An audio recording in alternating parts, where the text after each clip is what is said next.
Imagine looking up tonight. The air above you, the one you never truly see, is not empty. It's a living ocean, invisible, weightless, and full of quiet movement.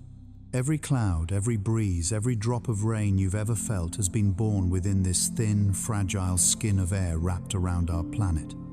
It stretches only a few dozen kilometers upward, yet within it all weather exists. The entire story of storms and calm thunder and sunlight begins in this single shimmering layer that we simply call the sky. Hey guys, tonight we're going to explore the weather not as chaos or forecast, but as something alive, gentle, and full of wonder.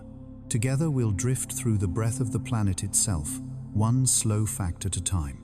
So before you get comfortable, take a moment to like the video and subscribe, but only if you genuinely enjoy what I do here. And if you'd like, share where you're watching from and what the sky looks like right now. Is it raining, clear, cloudy, or just still? Now, if you're ready, let's begin.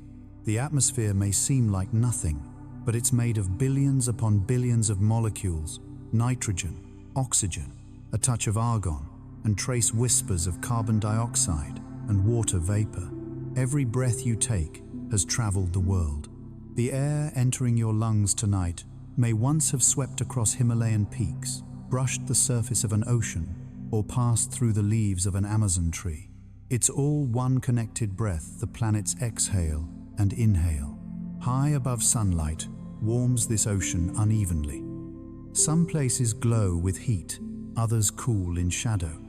That imbalance sets the air in motion. Warm air rises, cool air sinks. Pressure flows from heavy to light, and out of that dance wind is born. The gentle gust that moves the curtains at your window is part of a pattern so immense that it links deserts, mountains, and seas. The same breath that carries pollen across a meadow also drives hurricanes over distant waters. If you could float here above the clouds, you'd see rivers of vapor flowing in every direction, currents of air twisting like transparent serpents, invisible yet strong enough to shape entire climates.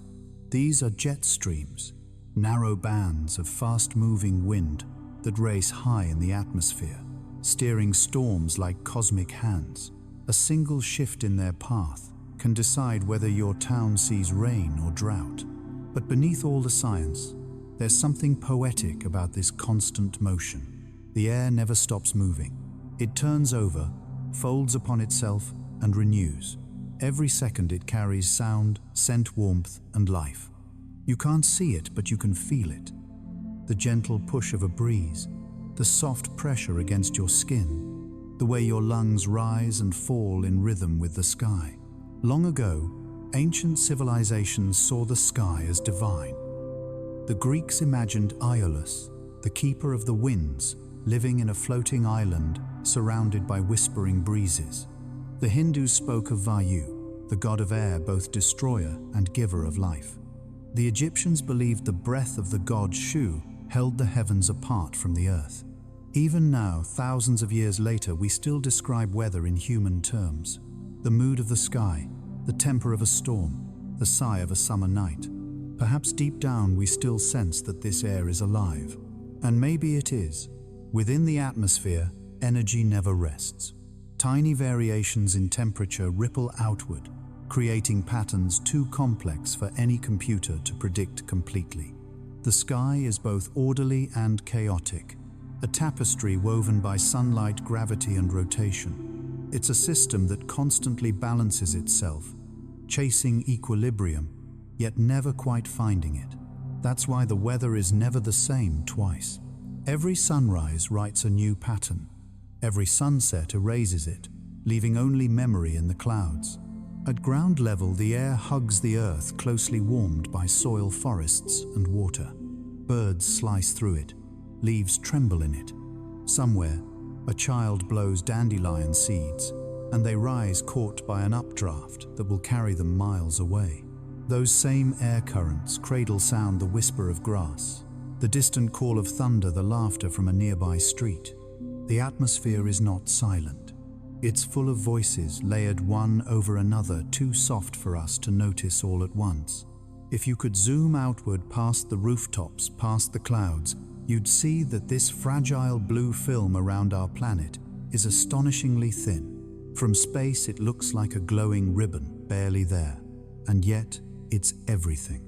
Without it, there would be no weather, no ocean waves, no breath, no sound, no rain.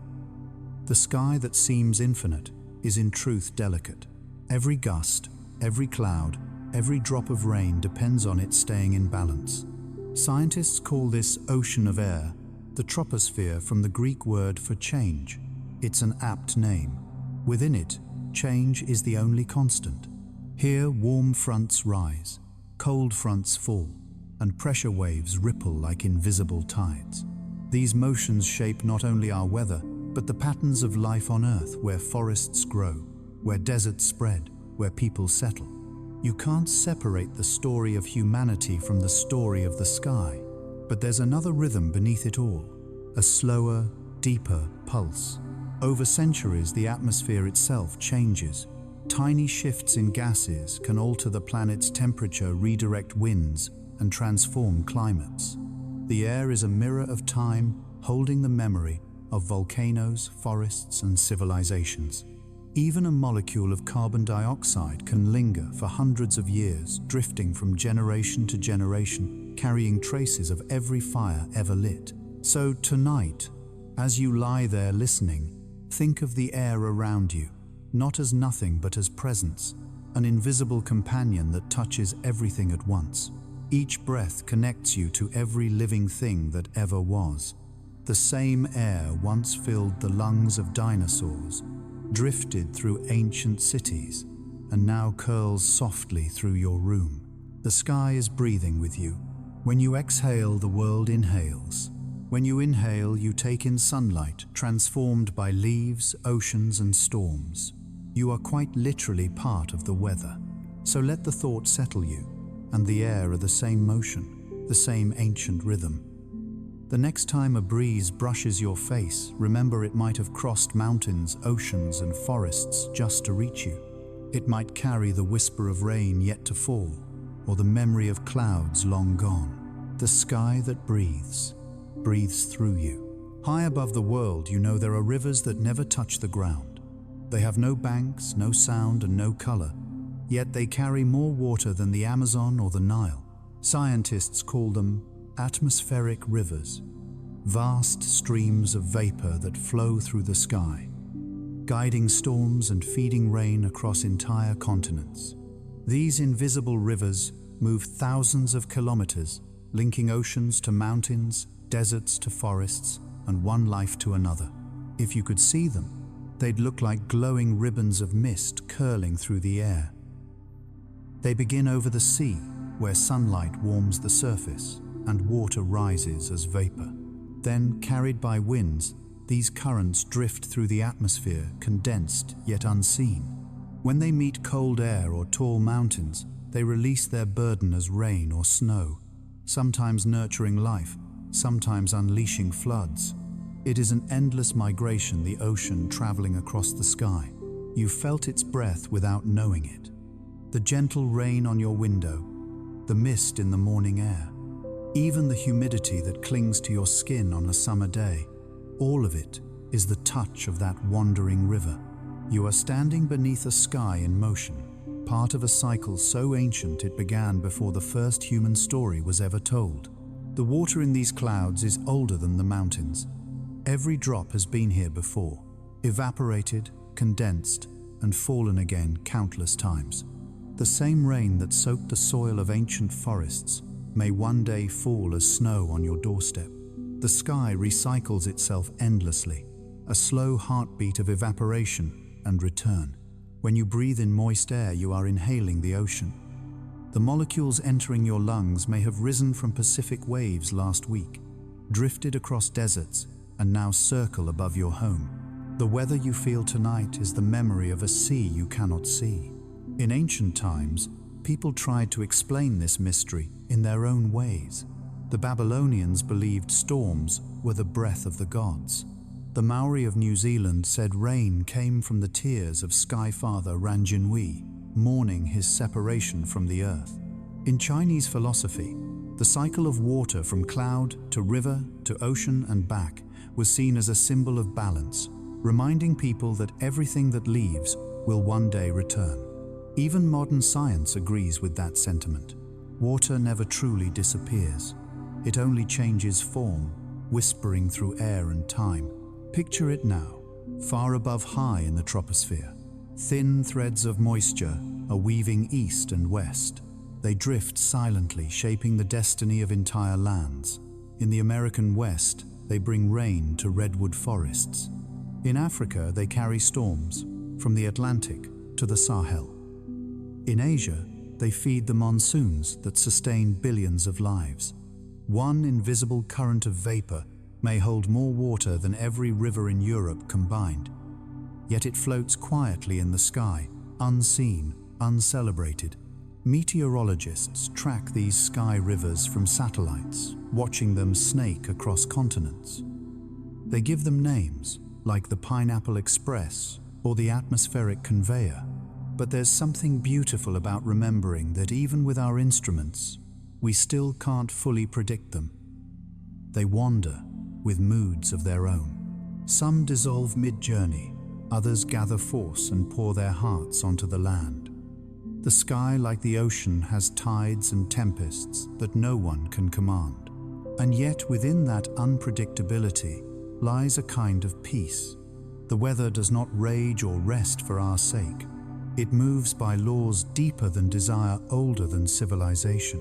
Every storm that forms, every drop that falls, is part of a cosmic choreography, written in temperature and gravity, sunlight and salt. You are small within it, but also included in it. Think of a quiet night when rain falls gently outside your window. The sound you hear is not just local. It's the final note of a global journey, the return of vapor that once drifted above oceans, passed over forests, crossed mountains, and finally came home as rain. That rhythm, soft and steady, is the heartbeat of the world. Even when no rain falls, the sky is full of motion. Vapor rises from every sea, lake, and leaf. It rises from the snow melting on mountaintops, from your own breath on a cold morning, from every trickle of stream and sigh of wind. Together, these tiny releases become clouds, clouds that merge into systems, systems that form weather, weather that shapes life. The river above is not separate from the one below. They are mirrors, one liquid, one vapor, both carrying the same story forward. Without this circulation, there would be no green valleys, no rivers, no snow, no drinkable water. The world would be a dry stone, spinning in silence. Instead, it is alive, hydrated by the breath of its own oceans. The air and water are lovers that never truly part. They trade places, endlessly mist to wave, drop to cloud. If you ever find yourself far from the coast, far from lakes or rivers, remember the ocean is still with you. It rides in the air you breathe, travels in the clouds above, and falls again as rain that nourishes the ground beneath your feet. The sea is never gone. It only changes shape. Tonight, as you listen to the soft hum around you, maybe the whisper of a fan, maybe the rain outside, let yourself imagine that sound as the world exhaling. The invisible river is passing overhead even now, slow and patient, carrying dreams of water across the stars. And when it rains again, you'll know that what falls isn't just weather. It's a reunion, the sky remembering the sea. So breathe deeply. You are part of that journey too, the cycle that connects wind and wave, cloud and heart. Above you, the air flows like a silent river, and beneath it, everything that lives listens. Close your eyes for a moment and imagine the sky as a great blue canvas. Now picture the first faint brushstrokes, appearing tiny wisps of white, soft as breath. Every cloud you've ever seen, from the towering thunderheads that glow like mountains to the thin silver veils stretched across a dawn horizon, begins with something so small it can't be seen at all. A speck of dust, a grain of salt, a particle drifting in the endless air. Around each of these invisible seeds, water vapor gathers and cools. The molecules cling to one another, forming droplets too light to fall, too heavy to vanish. One joins another and another until a mist becomes a cloud, a floating ocean suspended in air. In a single fluffy cumulus cloud, there may be more than 1 million pounds of water held up, not by magic, but by movement, the ceaseless rising and falling of air that balances it perfectly between earth and sky. It all begins with warmth. When sunlight strikes the ground, the air closest to it heats up and expands, growing lighter and rising. As it climbs, it cools. The cooler it gets, the less vapor it can hold, and the moisture begins to condense. The moment that condensation begins, a cloud is born. Every cloud you see is a story of transformation. Invisible vapor made visible heat, turned into form, breath turned into beauty. But clouds are not all the same. Some rise in towering stacks, their edges glowing like marble cliffs in the sunday. Others drift in thin layers brushed across the heavens like gauze. Cumulus stratus, cirrus. Latin names that once belonged to dreamers with telescopes and notebooks, watching the sky and trying to read its language. Luke Howard, an English chemist in the early 19th century, was one of them. He looked up at the ever-changing patterns and gave them names that remain with us today. In his journals, he wrote not only about science, but about emotion calling clouds the handwriting of the sky. Even now, those forms still speak. A tall anvil-shaped cumulonimbus, whispers of storms and thunder yet to come. A sky streaked with cirrus tells of wind and change in the upper air. Low grey stratus that hides the morning sun brings stillness, maybe drizzle, maybe snow. To learn their language is to learn patience, to look not for quick meaning, but for rhythm. And yet, beyond their names and shapes, clouds are something more intimate. They are mirrors of time. The same processes that create them today shaped the skies of dinosaurs, of ancient travelers of every generation before you. The cloud you see drifting overhead may share the same moisture once breathed by mammoths or absorbed by forgotten forests. In that sense, clouds are memories of water, ancient reborn, endlessly circulating. When you watch them from a quiet place, maybe a window, maybe a field, you begin to notice that they never stop moving. Even the stillest sky is alive, with motion in visible currents shaping every edge. A small puff expands, curls and fades. Another forms where sunlight touches the ground. It's like watching the world breathe in slow motion. The clouds exhale moisture, the earth inhales rain. Together they form a conversation older than words. Some days that conversation feels like art. Morning cumulus pile up like mountains, white and solemn. By afternoon they merge into giants, their bases darkening, as if ink were spilled inside them. Then when the air can no longer hold their weight, rain falls. Every drop is a decision gravity calling the sky back to earth. And after the rain, sunlight returns, scattering through the mist to form rainbows, a soft promise written in color. Other times, the clouds choose silence. On clear nights, the air cools evenly and no condensation occurs. The stars shine sharp and unbroken. The absence of clouds is its own kind of beauty, a pause in the sky's breathing. Yet, even then, water vapor waits invisible, patient, ready to rise again when the balance shifts. There's something deeply human about that rhythm, the forming, the dissolving, the returning. Like our thoughts, clouds appear, drift and fade, never quite the same twice. A sky full of clouds is a reflection of the mind itself, restless, fluid, ever-changing yet somehow whole. Across cultures, people have always looked to clouds for meaning. In ancient Greece, they were seen as the veils of the gods. In Japan, poets wrote of them as metaphors for time and longing. To Buddhists, clouds symbolized impermanence, beauty that exists precisely because it cannot last. The clouds come and go, wrote one monk, but the sky remains. Perhaps that's why watching clouds can be so calming. They remind us that change is natural, that nothing remains fixed, and that even in constant transformation there can be peace. To watch a cloud dissolve is to witness release. To see one form again is to remember renewal. From above, astronauts describe clouds as continents of light white oceans swirling across a blue planet. From below, they're gentler, nearer, and more personal, our daily connection to something vast. When you lift your eyes and see them glowing in the evening sun, you are looking at the meeting point of air, water, and light. Three simple things combining to create endless forms. Next time you see a cloud, take a moment. Notice how its edges glow against the sky. Notice how it shifts, how it thins, how it drifts apart without noise or resistance. That's the art of the atmosphere change without struggle. The sky is never truly empty. Even when it looks clear, it holds the seeds of new clouds, waiting to form tiny droplets suspended in the balance, invisible and patient. They hover there ready to gather when the warmth rises again. And so the cycle continues endlessly and beautifully.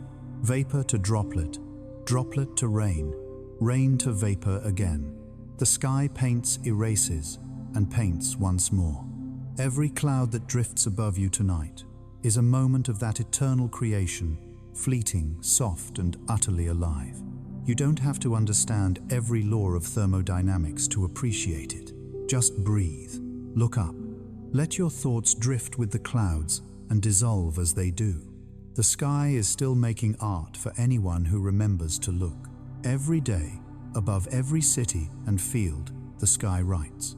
Not in letters or words, but in drifting shapes, a language of moisture and light, so old that mountains themselves have grown beneath its silent grammar. To most of us, it feels like decoration, a background for our lives. But if you slow down, if you watch long enough, you start to notice a rhythm, how the clouds gather, how they whisper change before any weather report does. Ancient farmers could read this sky script without satellites. They looked at the curve of a horizon and knew a ring around the moon meant rain. The streak of mare's tails, cirrus clouds, foretold wind. A grey lid of stratus promised quiet drizzle. Even now the sky speaks the same way. Only we perhaps have forgotten how to listen. Each type of cloud carries a tone, a mood. The cumulus, bright and solid, is the laughter of sunlight. It rises in cheerful towers during the day like castles for the wind to play in. The stratus, flat and grey, is the voice of rest, soft and monotonous, urging the world to slow down. The cirrus, thin, high and shining, is a whisper from the upper air, a delicate warning that the weather may turn. And the cumulonimbus, tall as a mountain and dark at its heart, is the sky's most dramatic sentence, thunder waiting behind punctuation made of lightning. These forms are more than poetry. They are physics. Each word of this aerial language is written by the balance between heat and cold, rising and falling, condensation and evaporation. The higher a cloud forms, the colder and thinner it becomes, until ice crystals replace droplets, and the light scatters into brilliant whites and burning oranges at sunset. That's why no two skies look alike. The same rules, endlessly rewritten by temperature and motion, create infinite variations, just as one heartbeat never truly repeats another. To scientists, this is data. To dreamers, it's art. Both are right. The sky is the planet's most visible mind, a moving record of its moods, its balance, its tension and release. Meteorologists track these patterns with satellites, decoding them through numbers and models. But for those who lie on their backs and simply watch, there is another kind of knowledge, an intuition of stillness inside change. Think of a summer afternoon when clouds slowly thicken, their undersides darkening while the air grows heavy. You don't need an app to know that rain is near. The body senses it, the scent of wet dust, the tension in the wind, the quiet pause, before the first drop falls. That pause is the sky holding its breath.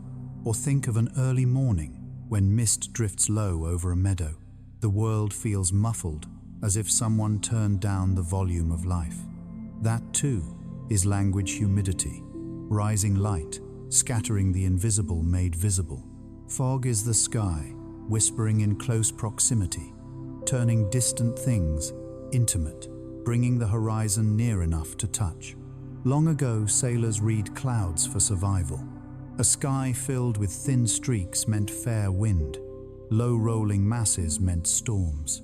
Polynesian navigators, crossing vast oceans, watched how distant cumulus formed over unseen islands, clouds that swelled higher where the air rose from warm land.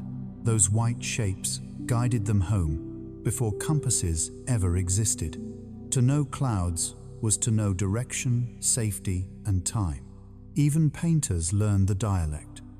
During the Renaissance, artists began to study clouds, not just as backgrounds, but as living subjects.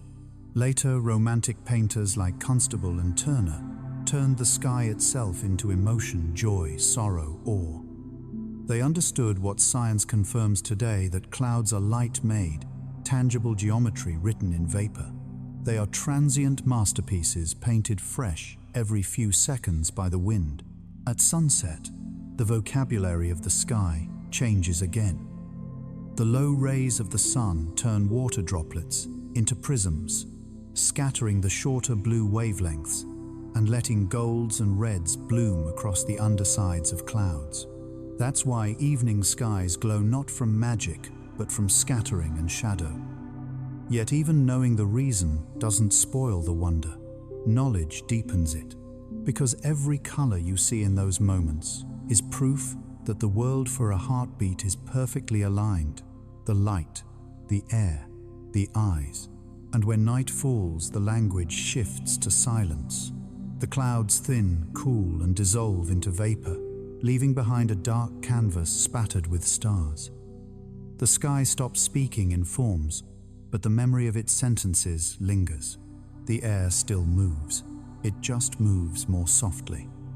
Sometimes, if the night is humid, a faint glow remains moonlight, diffused through invisible particles, the afterthought of the day's last words.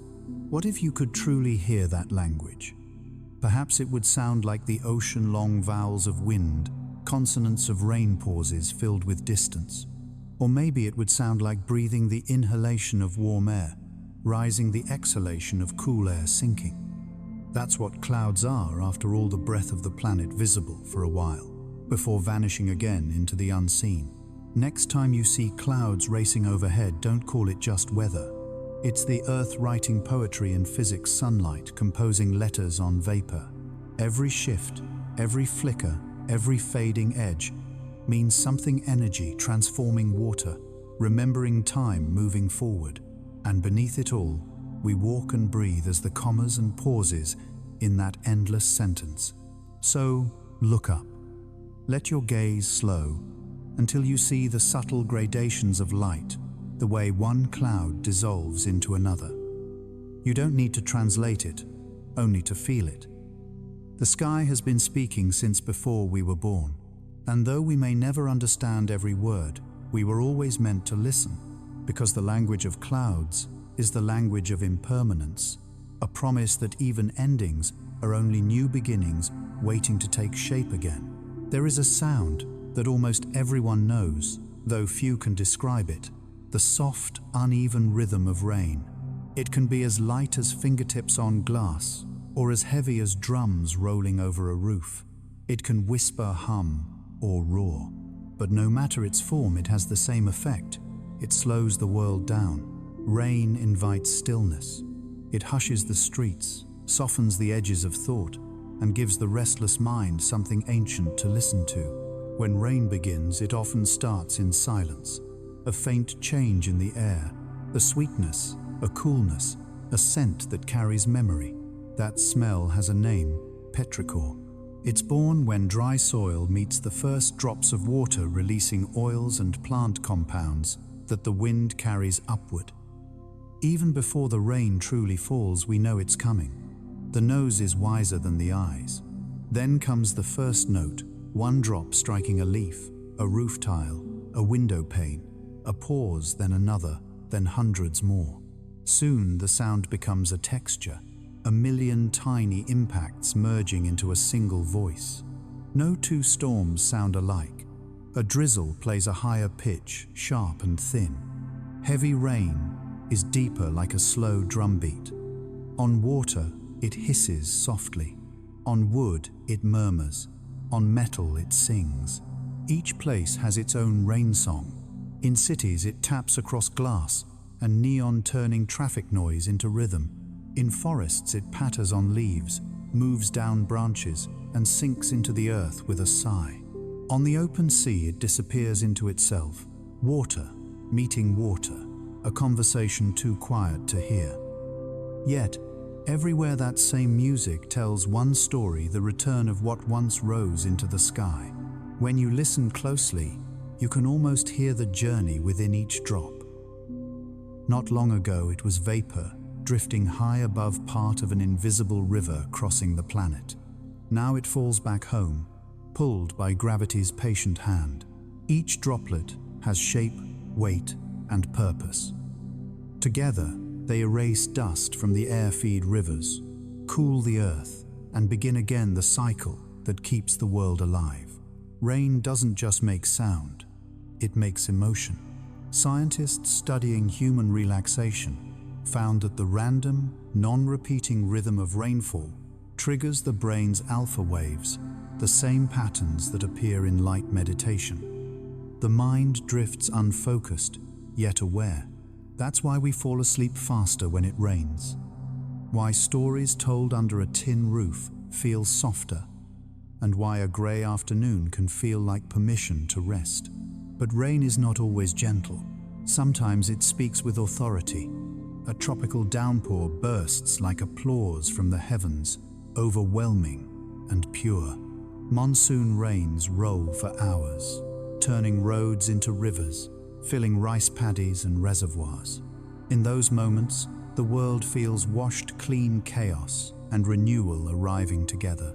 And after the flood subsides, silence returns with a sharper sweetness, as if the air itself has been reborn. There is a balance in this music, between giving and taking. In the deserts, rain is rare and sacred. Every drop that touches sand vanishes instantly swallowed by thirst. Nomads there say rain is like a prayer. It arrives, touches the earth, and disappears before it can be thanked. In the jungles, rain is constant, shaping the rhythm of life itself. Animals sing to it, plants open their leaves to it. Rivers are born from it every day. To live under endless rain is to live in perpetual renewal. Throughout history, people have listened to rain as language. In Japanese poetry, it is the voice of solitude, samida, the early summer rain that blurs the world into watercolor. In Arabian tales, rain is mercy descending from heaven. The ancient Greeks imagined Zeus weeping for mortals. Even now, across languages, we say the sky is crying. It's as if we can't help but humanize it, because rain feels emotional, not mechanical. Yet scientifically, it is exquisite engineering. Each raindrop forms around a microscopic nucleus, dust, pollen, or salt. As it falls, it gathers more moisture, sculpted by air pressure, into a teardrop shape that's not really a teardrop at all, round at the top, flat, below, like a tiny lens. It falls at a terminal velocity, determined by its size. A drizzle might drift at 2 meters per second, while a heavy drop races at 9. Too large, and the droplet splits, breaking into smaller notes in the sky's orchestra. When many droplets fall together, their impacts create pink noise, a sound spectrum that human ears find inherently soothing. It's the same principle behind white noise machines, but rain does it naturally, perfectly random, yet balanced. That's why its rhythm feels organic, unpredictable enough to keep the mind engaged, soft enough to let it rest. Children often play in the rain without fear, while adults rush for shelter. Perhaps they understand something we forget, that rain is not an inconvenience, but a connection, a reminder that we belong to a world in motion. To feel a raindrop on the skin is to touch the sky itself. And when night falls and the rain continues, the world grows quieter still. Lights reflect in puddles, footsteps soften, the air thickens with calm. Some people say they dream better on rainy nights, as if the world outside has wrapped itself in a blanket, humming a lullaby that seeps into sleep. If you're listening now, maybe the sound is near. Maybe rain is tapping your window as these words reach you. Let it. Let the rhythm slow your heartbeat until it matches the steady pulse of falling water. Because rain is more than weather. It's the planet's voice in the language of rest. Every drop is a syllable, every storm a paragraph, every rainbow. The punctuation at the end of a long story about return. Tomorrow the sky will clear, the music will fade. But tonight it plays just for you. A quiet concert from the clouds, a reminder that even the heavens need to weep, whisper, and wash themselves clean before the dawn. So listen. Let the music of rain fall through you drop by drop until all your thoughts are soaked and shining. Before thunder speaks, before the rain truly falls, there is a flash, brief, blinding, impossible to ignore.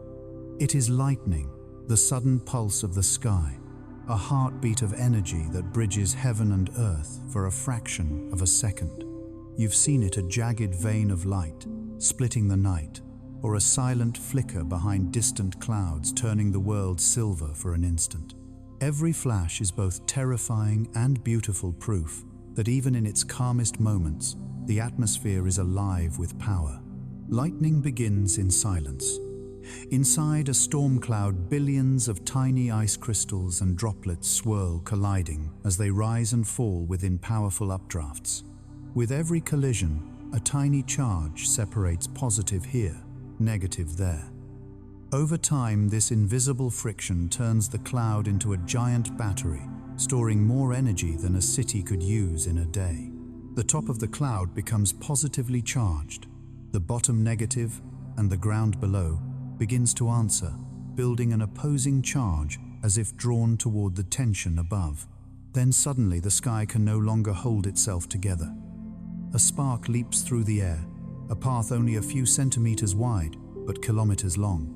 It races downward at 1/3 the speed of light, branching and searching for connection. When it meets the ground, or another charged path rising to greet it, the current surges. In that moment, the air itself becomes plasma, hotter than the surface of the Sunday. Light bursts forth, thunder follows, and for an instant the atmosphere shows us the energy it hides within every storm. It all happens faster than thought. The entire process, the build-up, the strike, the fading glow unfolds in less than a second. Yet in that blink of time, lightning can heat the surrounding air to 300,000 degrees Celsius, and release hundreds of millions of volts. If you could freeze the moment, you'd see the bolt not as a single line, but as a tree of light, roots in the ground, branches in the cloud, each filament alive with fire. And though we think of it as destructive, lightning is also creative. Every flash changes the chemistry of the air, fusing nitrogen and oxygen into nitrates that rain later carries into the soil. Without lightning, Earth's early plants might never have had enough nitrogen to grow. In a way, every forest, every field, and even the food on your plate owes a quiet debt to storms. Each strike a tiny act of creation disguised as chaos. Some lightning never touches the ground at all. There is heat lightning, distant flashes that glow silently over the horizon, too far for their thunder to reach. There is sheet lightning, spreading like fabric across the sky, illuminating entire clouds from within. And far above the storms, where air thins into space, stranger lights appear. Red sprites, blue jets, and elves. Electric ghosts that flicker for milliseconds, invisible to the naked eye, but captured by satellites. They remind us that the atmosphere is not just air. It's an electric ocean, layered and alive. Ancient people saw lightning as divine. The Greeks believed Zeus hurled it from Olympus. The Vikings imagined Thor's hammer striking the clouds. In Hindu myths, Indra wielded lightning as both weapon and blessing.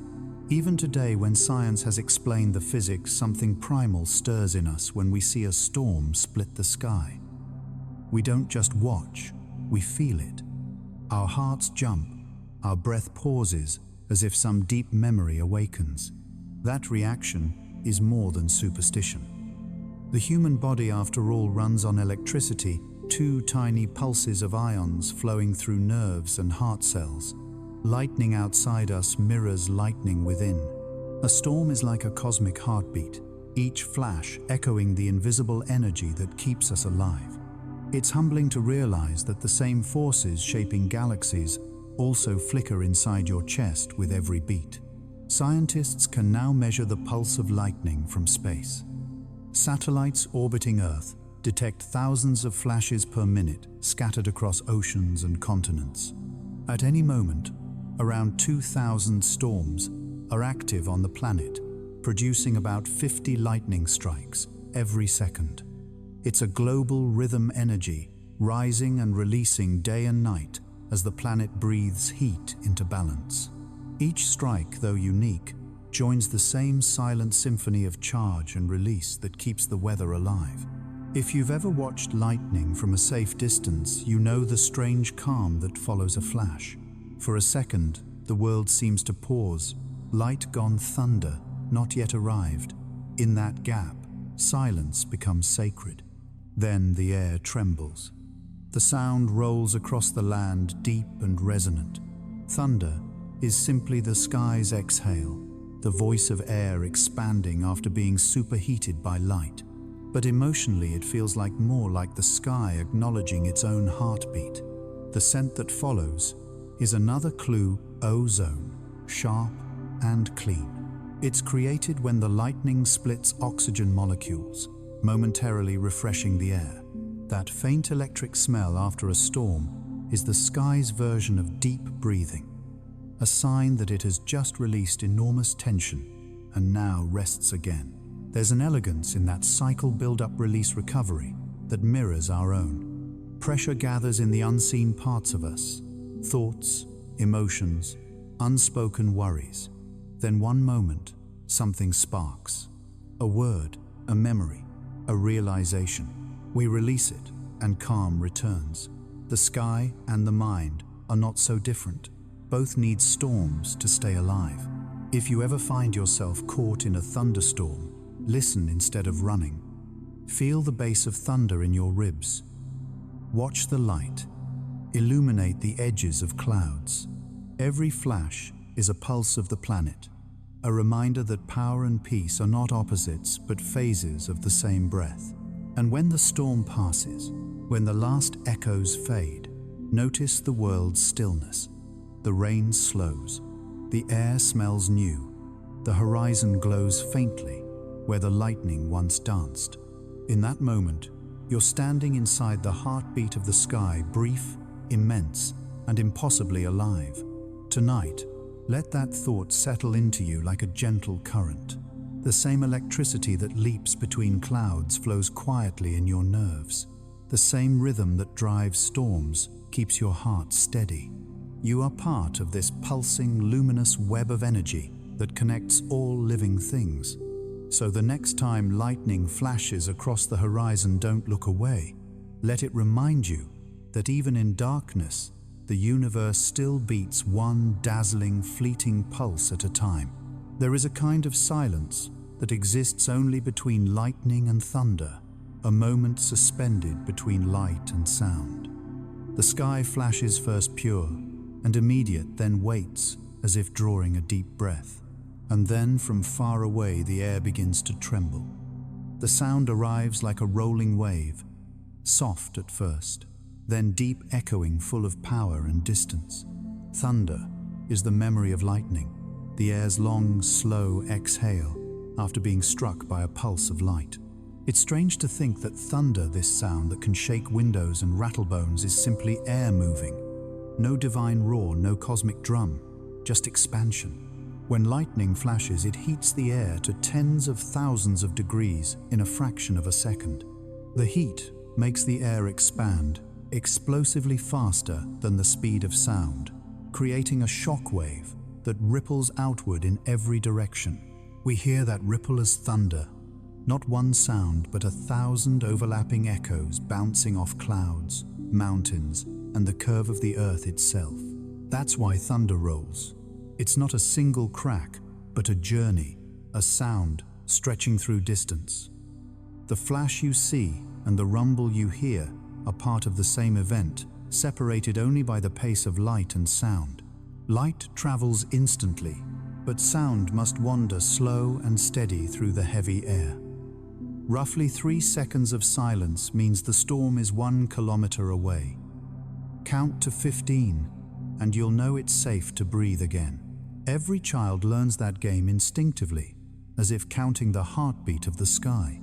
No two rumbles sound alike. A close strike cracks sharply like tearing cloth or a door slamming in the heavens.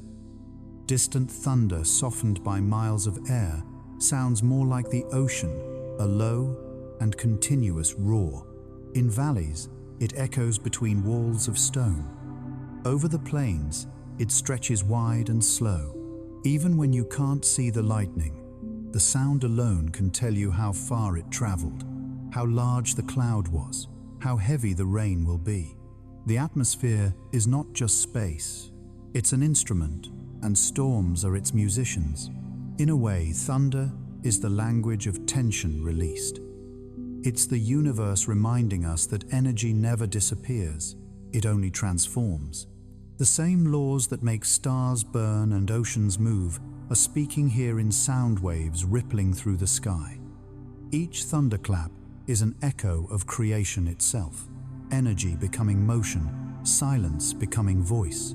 To some, thunder has always been sacred. The ancient Norse heard the hammer of Thor striking his anvil in the clouds. In Africa, the Yoruba people spoke of Shango, the god whose drums made the storm dance. In China, thunder was the beating of heavenly drums, a warning from above. And in Native American traditions, the thunderbirds carried storms in their wings, immense beings that brought both destruction and life. In every culture, the sound meant power, renewal, cleansing. When the sky speaks, people listen. Even animals listen. Birds fall silent before thunder. Dogs hide. Deer freeze. Yet when the sound passes, life resumes as if nothing happened. It's as though the whole world recognizes that thunder is not danger by itself. It's simply a voice too large to ignore. The storm may frighten, but it also feeds the soil, cools the air, resets the balance. The rumble is not punishment, it's announcement. There is a science to its beauty. If you record a thunderclap and slow it down, you'll hear layers, the first sharp crack of nearby lightning, then the rolling echoes of branches of the same bolt spreading through the cloud. Some researchers even describe thunder as a 3-dimensional event, a moving sphere of sound that changes shape as it travels.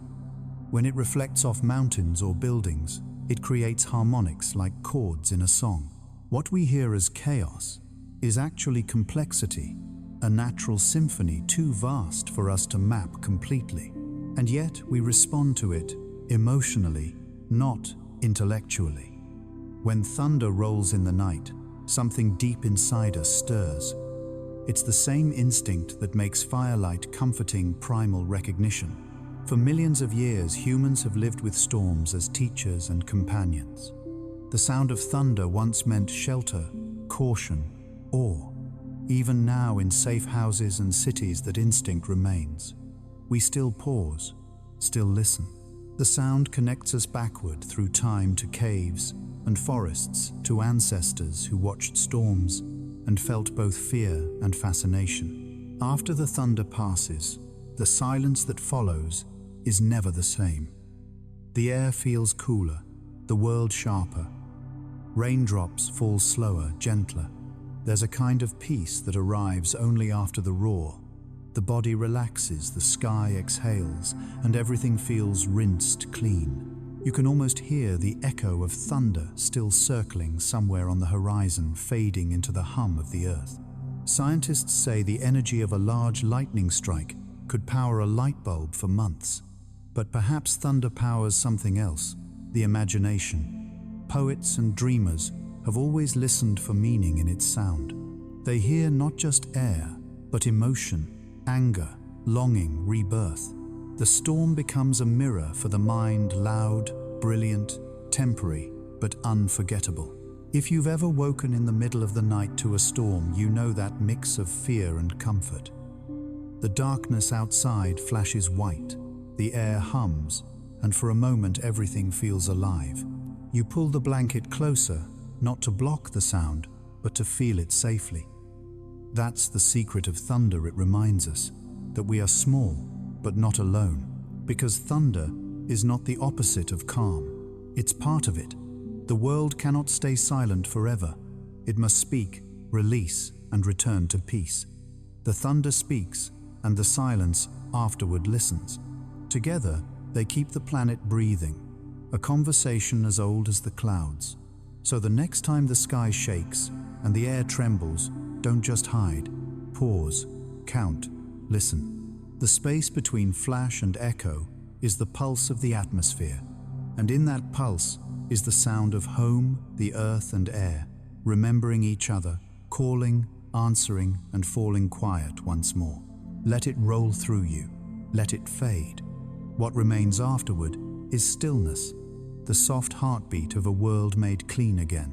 Close your eyes for a moment and listen. Even when the world feels still, there is always movement, a soft hiss between trees, a faint touch against your skin, a curtain lifting slightly at the window. That is the breath of the planet, the wind. It cannot be seen or held, but it shapes everything. It moves mountains, one grain at a time, carries seeds and storms, sculpts clouds, smooths stones and cools the fever of the day.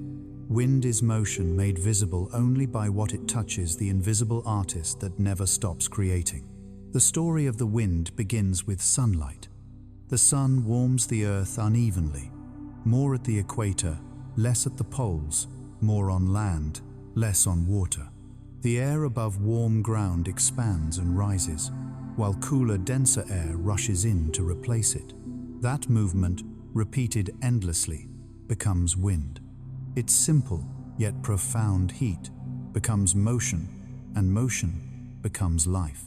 Every breeze, every gust, every whisper through the grass is the sound of the planet balancing itself.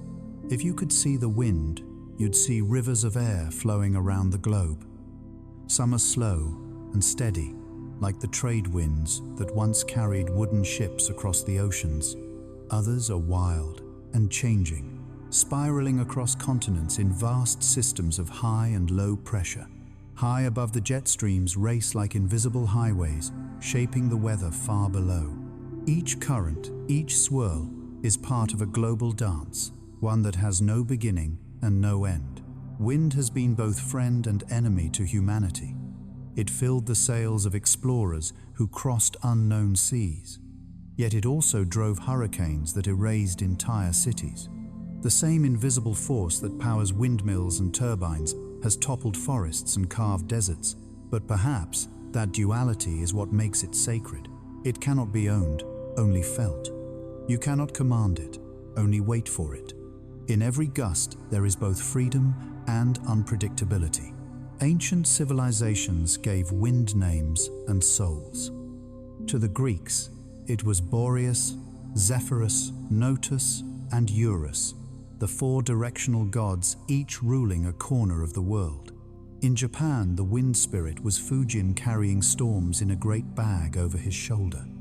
The Navajo called the wind Nilchi, the breath of life itself. In the Bible, the word for spirit and wind are the same, ruach. Across time and culture, the message is the same. The air that moves is alive, and within it something sacred flows. Science agrees in its own way. The air around us is not empty.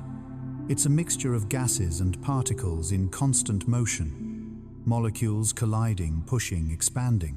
When we feel wind, we are feeling energy transfer, heat becoming movement, pressure equalizing across space. That same invisible process stirs the oceans, carries pollen drives, clouds across continents, and keeps temperatures from reaching deadly extremes. Wind, in its quiet persistence, is one of Earth's great stabilizers. There are many kinds of wind, each with its own personality. The Mistral of France, cold and relentless, sweeping through the Rhone Valley. The Sirocco of the Sahara, hot and dusty, carrying whispers from Africa to Europe. The monsoon winds, rhythmic and dependable, bringing life-giving rains to billions each year. The Santa Ana winds, fierce and dry, setting the stage for wildfires in California. Every region has its own version, a local voice in the great atmospheric conversation. But wind doesn't just move air, it moves life. Migrating birds ride it for thousands of miles, gliding on invisible thermals that lift them higher with every circle. Seeds spin and float on its back, finding new soil far from their parent trees. Even whispers and songs depend on it. Sound itself is a vibration through air. Without wind, there would be no breath, no voice, no echo. Silence would become permanent. There's also the wind within us, our own breathing, rising and falling like tides. Every inhale draws in the world. Every exhale gives part of us back. In that sense, we are not separate from the wind, but part of its endless loop. The same molecules of air you breathe tonight may have passed through the lungs of whales, forests, and people long gone. The wind connects all times and all lives. Sometimes it's gentle, barely there. A breeze at dusk that stirs hair and fabric, lifting heat from skin. Sometimes it's wild, bending trees, erasing footprints in sand, filling the night with the sound of power. And sometimes it stops completely, a perfect stillness that feels almost supernatural, as if the world were holding its breath. Sailors call it the doldrums, when air neither rises nor falls, when even sound seems to vanish. That stillness is the pause between notes in the planet's song. There is also the music of the wind itself. It hums in power lines, whistles through canyons, and howls through mountain passes. It turns desert dunes into singing sculptures where the movement of sand creates low, resonant tones, the so-called booming dunes that vibrate like enormous drums. In old houses, it moans through cracks and chimneys, making even silence feel alive. The world is never truly quiet when the wind is awake. And yet, for all its power, wind is tender too. It carries the scent of rain before the storm, the fragrance of blossoms in spring, the coolness of dawn, the salt of the sea. It brushes faces, dries tears, lifts kites, rustles pages. The smallest breeze can turn an ordinary moment sacred. A child chasing leaves a window curtain, breathing in and out. These are the gestures of the atmosphere in conversation with life. When you stand outside and feel the wind move through, you remember that it is not separate from you. It has touched oceans, deserts, and mountains to arrive at that exact spot.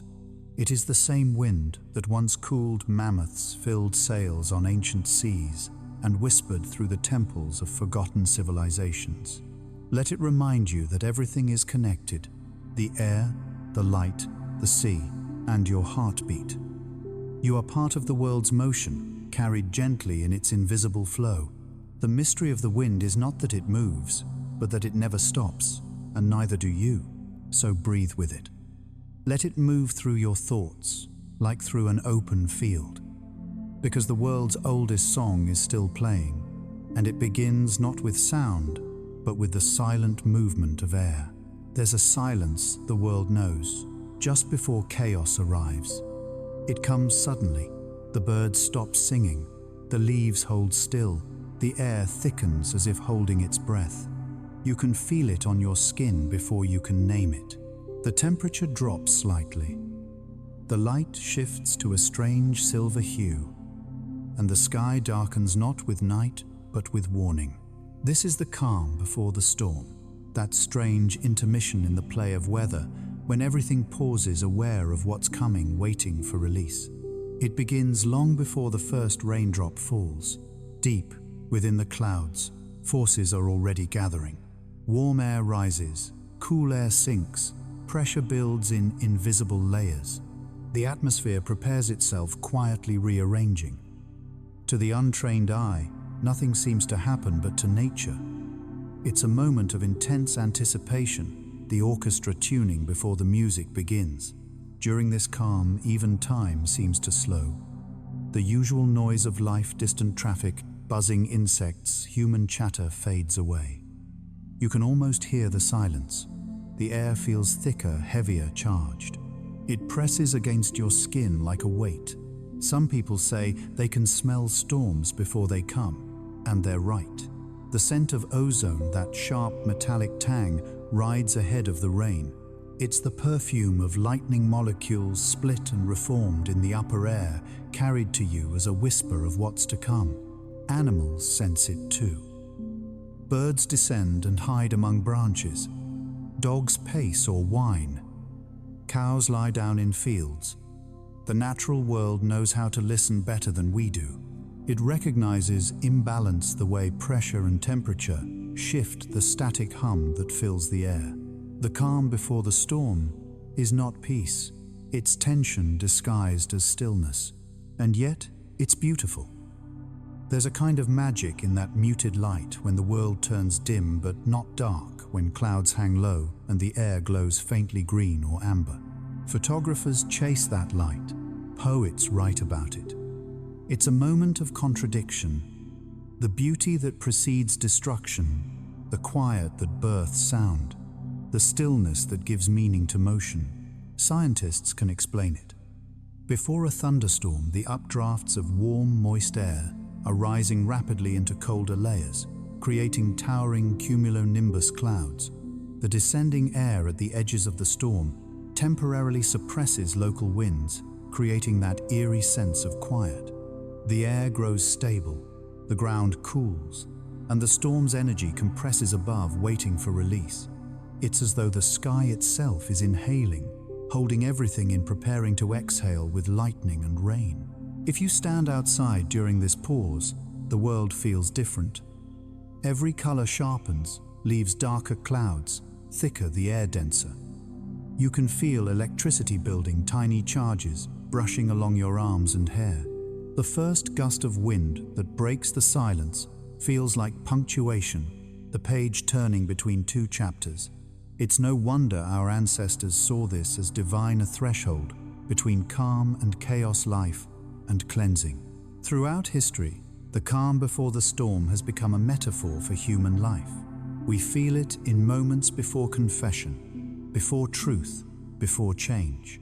The silence before an argument, the hesitation before a decision, the heartbeat before a revelation, all mimic this atmospheric rhythm. Nature teaches us that stillness is not emptiness, it's potential. It's everything that will happen, compressed into a single breath. There are storms we can see coming, dark clouds building over the horizon, thunder rolling far away. And there are storms that live inside us, building pressure quietly, until something breaks open, and we cry, shout, or finally speak the truth.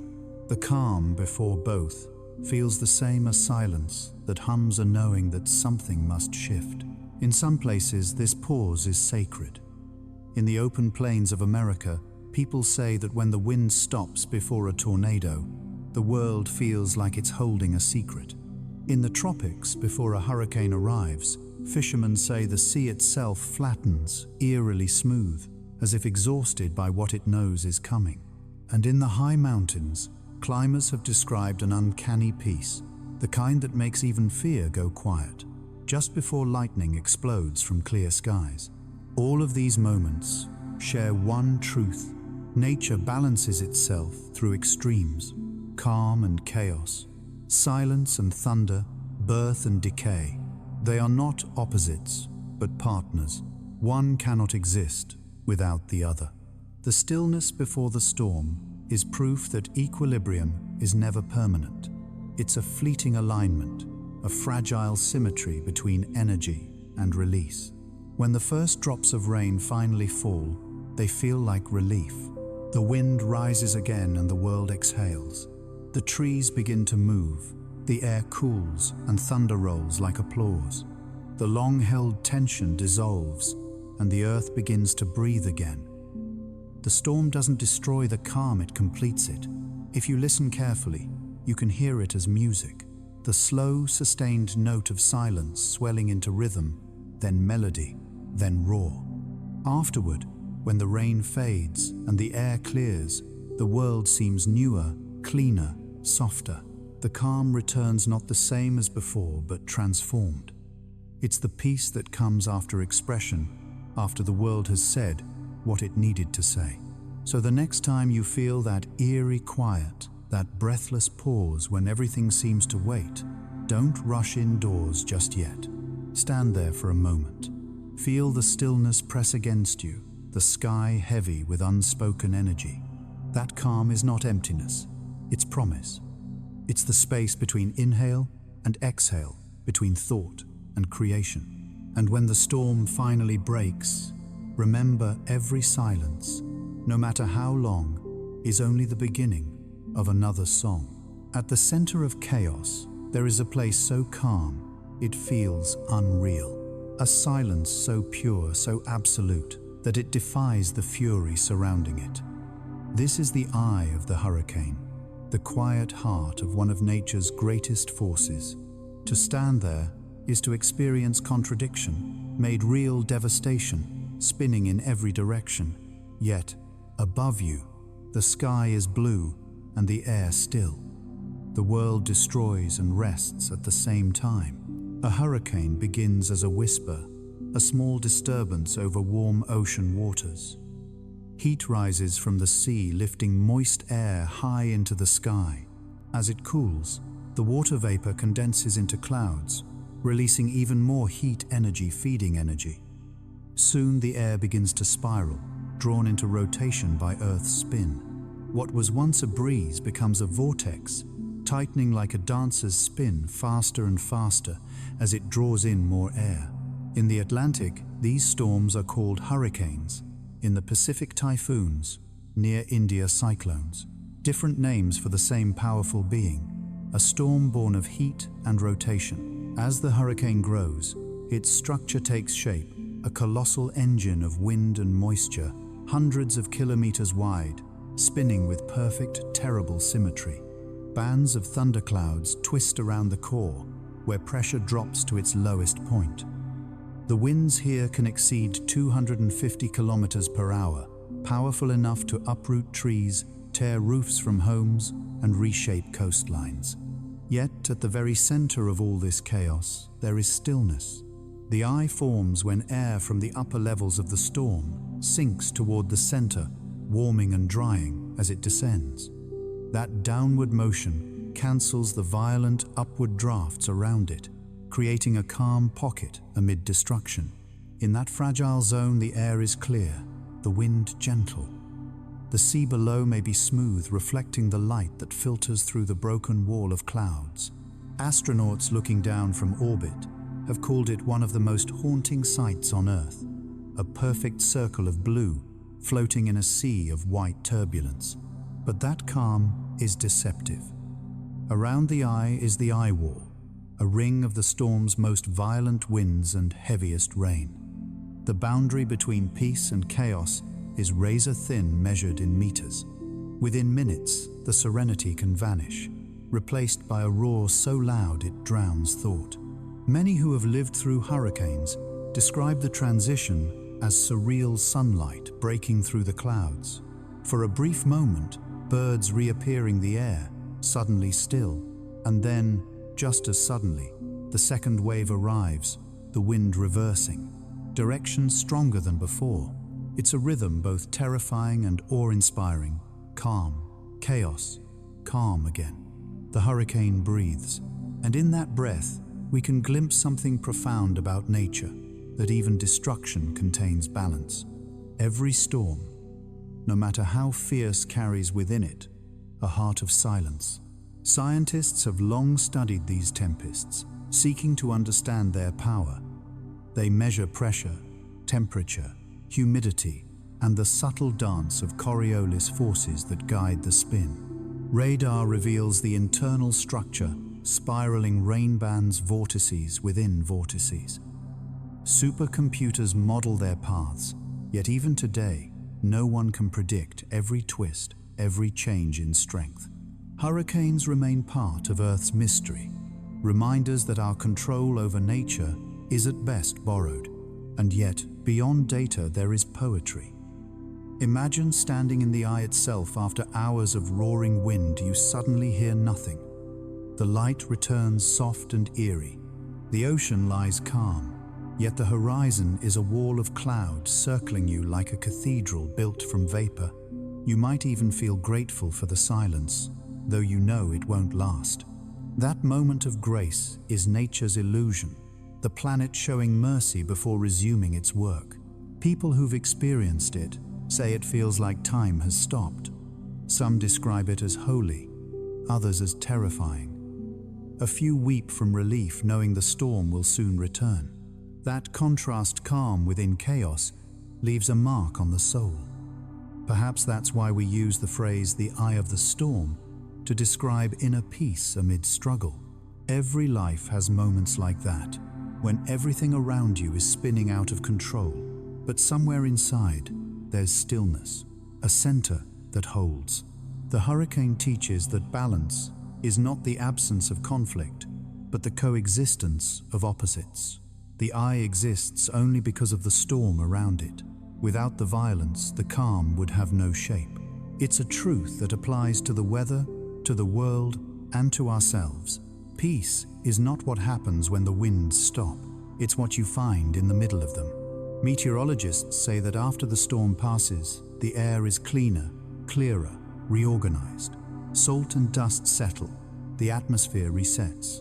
It's as though the earth has taken a deep, shuddering breath and let it go. Destruction gives way to renewal. Palm trees bend, but do not break. Coral reefs recover. Seeds buried in the soil sprout in the calm that follows. From chaos, creation; from wind, rebirth. When viewed from above, hurricanes move across the planet like living things, breathing, pulsing, feeding, dying. Their swirling arms resemble galaxies, their eyes like the cores of stars. The same laws that govern these storms govern the universe itself. The same equations describe the birth of worlds. The hurricane, then, is not just weather. It's a small echo of cosmic design. So when you think of storms, don't think only of destruction. Think of the eye, that perfect, impossible calm in the center of motion. Think of how the earth, even in fury, remembers to rest.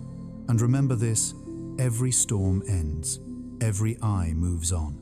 The wind fades, the waves quiet, and the sky opens again. What remains is silence, not the eerie kind before the storm, but a gentler, grateful one after. Somewhere out there tonight, a hurricane turns across the sea, its eye wide, and still its walls roaring with power. Inside, that circle of peace light breaks through. And maybe that's the lesson nature keeps teaching, that even in our most violent moments, a calm heart can still exist, steady and blue, waiting for the storm to pass. It begins with silence, the kind of silence that feels alive, a soundless hush that seems to expand and soften the air itself. Then, without warning, the first flake falls, small, slow, and bright against the grey sky. It spins once, twice, and melts as it touches your hand. Another follows, and another, until the air fills with millions of drifting fragments of light. Snow is more than frozen water. It's frozen motion, a moment of atmosphere crystallized into beauty. Every snowflake starts as a speck of dust, a single grain suspended in cold air. Around that tiny nucleus, water vapor condenses, freezing into delicate ice crystals. As the crystal falls through the clouds, it moves through different layers of temperature and humidity, changing shape with every moment of descent. By the time it reaches the ground, it has become something unique, a six-pointed miracle so complex that no two are ever exactly the same. The geometry of snow, is nature's handwriting, precise, elegant, endlessly inventive. Under a microscope, snowflakes are a revelation. Some form as slender needles, others as plates, columns, or branching dendrites that spread like ferns or stars. The conditions in the cloud determine their design. A small change of 1 degree or 1% humidity can turn a hexagon into a cathedral. In each crystal lies a record of the air it passed through, a frozen diary of the sky. To the naked eye, snow looks white, but it isn't. Ice is clear. Snow appears white because its countless facets scatter every wavelength of light, at once reflecting the sky's brightness back in perfect harmony. In other words, snow is sunlight broken into infinite pieces. When you look at a snowfield glowing under the moon, what you're seeing is not cold, it's light, multiplied and slowed. The sound of falling snow is unlike any other. It muffles the world-absorbing noise in its soft labyrinth of crystals. Roads go quiet, forests turn still, and even the air feels padded. In that hush, the smallest sound, a breath, a branch, cracking, feels sacred. Scientists have measured this effect. Freshly fallen snow can absorb up to 60% of ambient sound. It's as though the earth wraps itself in insulation, a temporary blanket of silence. And yet snow is not only peace, it's transformation. It changes landscapes overnight. Hills smooth into curves, cities slow down, rivers hide beneath glass. It turns the ordinary into the ethereal rooftops glowing like sugar trees, heavy with lace streetlights haloed in mist. For a brief time, the world seems purified, remade, reborn. Even the air smells cleaner, colder, sharper, but the science behind its beauty is equally astonishing. Snow is one of nature's greatest reflectors. Its bright surface bounces sunlight back into space, helping to regulate the planet's temperature. Without it, the Earth would warm more quickly, ice caps would melt faster, and weather patterns would shift dramatically. The blanket that looks so fragile is in truth one of the planet's most important shields. In places where snow rains for months, life adapts. Arctic foxes grow coats that turn white with the season, their fur scattering light just like snow does. Polar bears' hairs are hollow, trapping warmth while blending into the landscape. Even trees adjust their branches, bending to shed heavy snow without breaking. Beneath the drifts, tiny mammals like voles carve tunnels, living in an underworld of warmth, insulated by the very cold that blankets them. Life, it seems, knows how to hide inside stillness. Humans too have always found meaning in snow. In Japanese haiku, it's a symbol of impermanence. In Russian folklore, it's purity and death at once. The Inuit have dozens of words for it, not because they worship snow, but because they understand it deeply. Powder crust, blizzard, sleet, rime, each tells a different story about survival and light. To those who live within it, snow is not monotony, it's vocabulary. There's a kind of wisdom in the patience of snow. It never rushes. It falls when the air is ready, settles where the wind allows, melts only when the sun insists.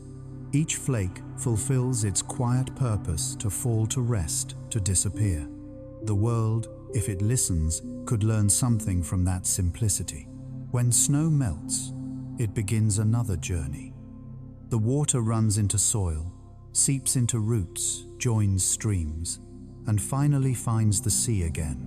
What looked like stillness was always motion. What seemed like silence was always part of a song. Even the coldest winter carries the promise of spring within it. At night under starlight, snow glows faintly blue. The reason is, physics' blue light scatters through the deeper layers of compacted ice. But standing there, it feels more like magic. The world glimmers softly, as if lit from within. In those moments, you can almost believe that snow remembers the light it once reflected, carrying a memory of the sun through the darkness. If you've ever walked alone through falling snow, you know the feeling, footsteps erased behind you. The air gentle but alive, every sound distant and near at once. You breathe out, and your breath becomes part of the same mist that will one day freeze into a flake again. You are both the observer and the participant, a warm heartbeat inside the world's frozen dream. So the next time snow begins to fall, don't hurry indoors. Let it land on your hands, your hair, your eyelids. Feel how weightless it is, how quiet. Watch how it disappears as soon as it touches you. That vanishing is not loss, it's exchange. You and the sky sharing warmth for a heartbeat. Because snow in the end is not just weather. It's frozen light, frozen time, frozen wonder, the sky learning to rest in the shape of silence. Before the sun rises, before the first bird calls, the world sometimes hides itself. Fields disappear. Roads vanish into white. The horizon folds inward until everything close seems far, and everything far dissolves into silence. This is fog, the earth's softest disguise, a breath so thick you can see it, so quiet you can feel it. It is not storm, nor rain, nor cloud, but something between, a dream the atmosphere has forgotten to let go of. Fog forms when air cools to the point that it can no longer hold all its moisture.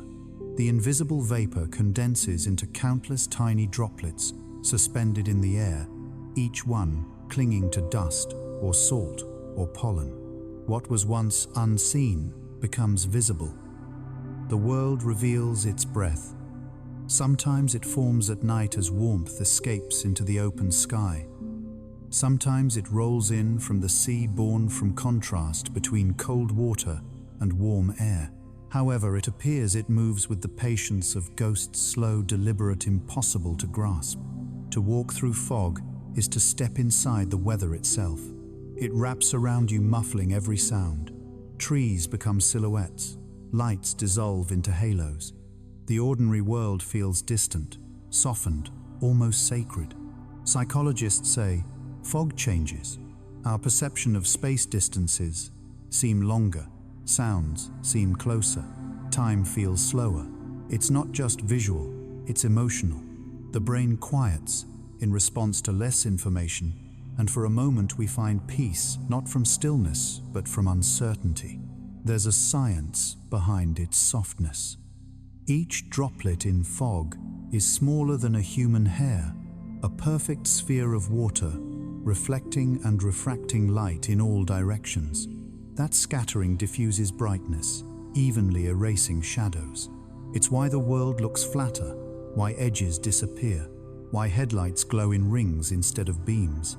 The same principle that makes sunsets pink turns fog silver. The air becomes a painter, blending light and distance until everything feels like memory. Sailors once feared fog as much as storms. Out at sea, it erased the horizon, hiding reefs, islands, and even the sound of waves. Bells and horns were their only language, then deep rhythmic calls echoing through the white void to warn others unseen. To lose sight of the shore was to drift into a dream without end. Yet those same sailors also spoke of its beauty, the way fog turned the ocean to glass, how dolphins appeared like ghosts and vanished without ripples. In cities, fog has its own character. It curls around lampposts, slides down alleys, pools in the hollow of streets. In London, it became myth, part pollution, part magic, wrapping the world in a golden haze that inspired painters and poets alike. In San Francisco, it arrives daily like a visitor rolling over the hills with the rhythm of tides. Locals even name it Carl, as though it were a living thing, a personality in the sky. Mountains have their own kind too. There it is, called mist thin, and fleeting, the breath of clouds brushing the land.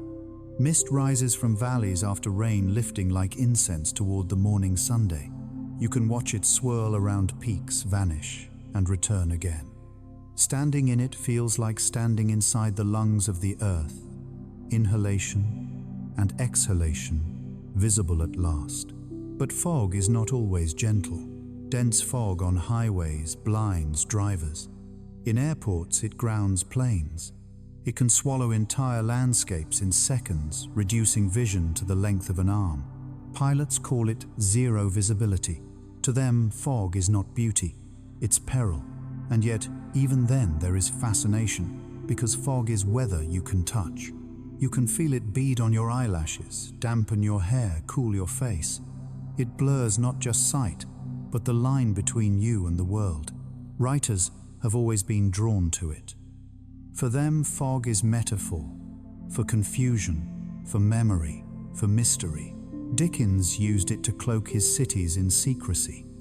Poets use it to describe the soul in transition. The fog comes on. Little cat feet, wrote Carl Sandburg.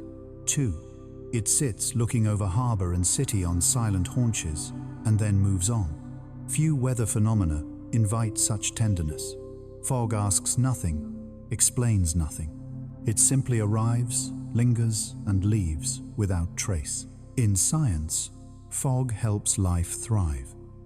It feeds deserts where rain seldom falls, carrying moisture to ecosystems that would otherwise die.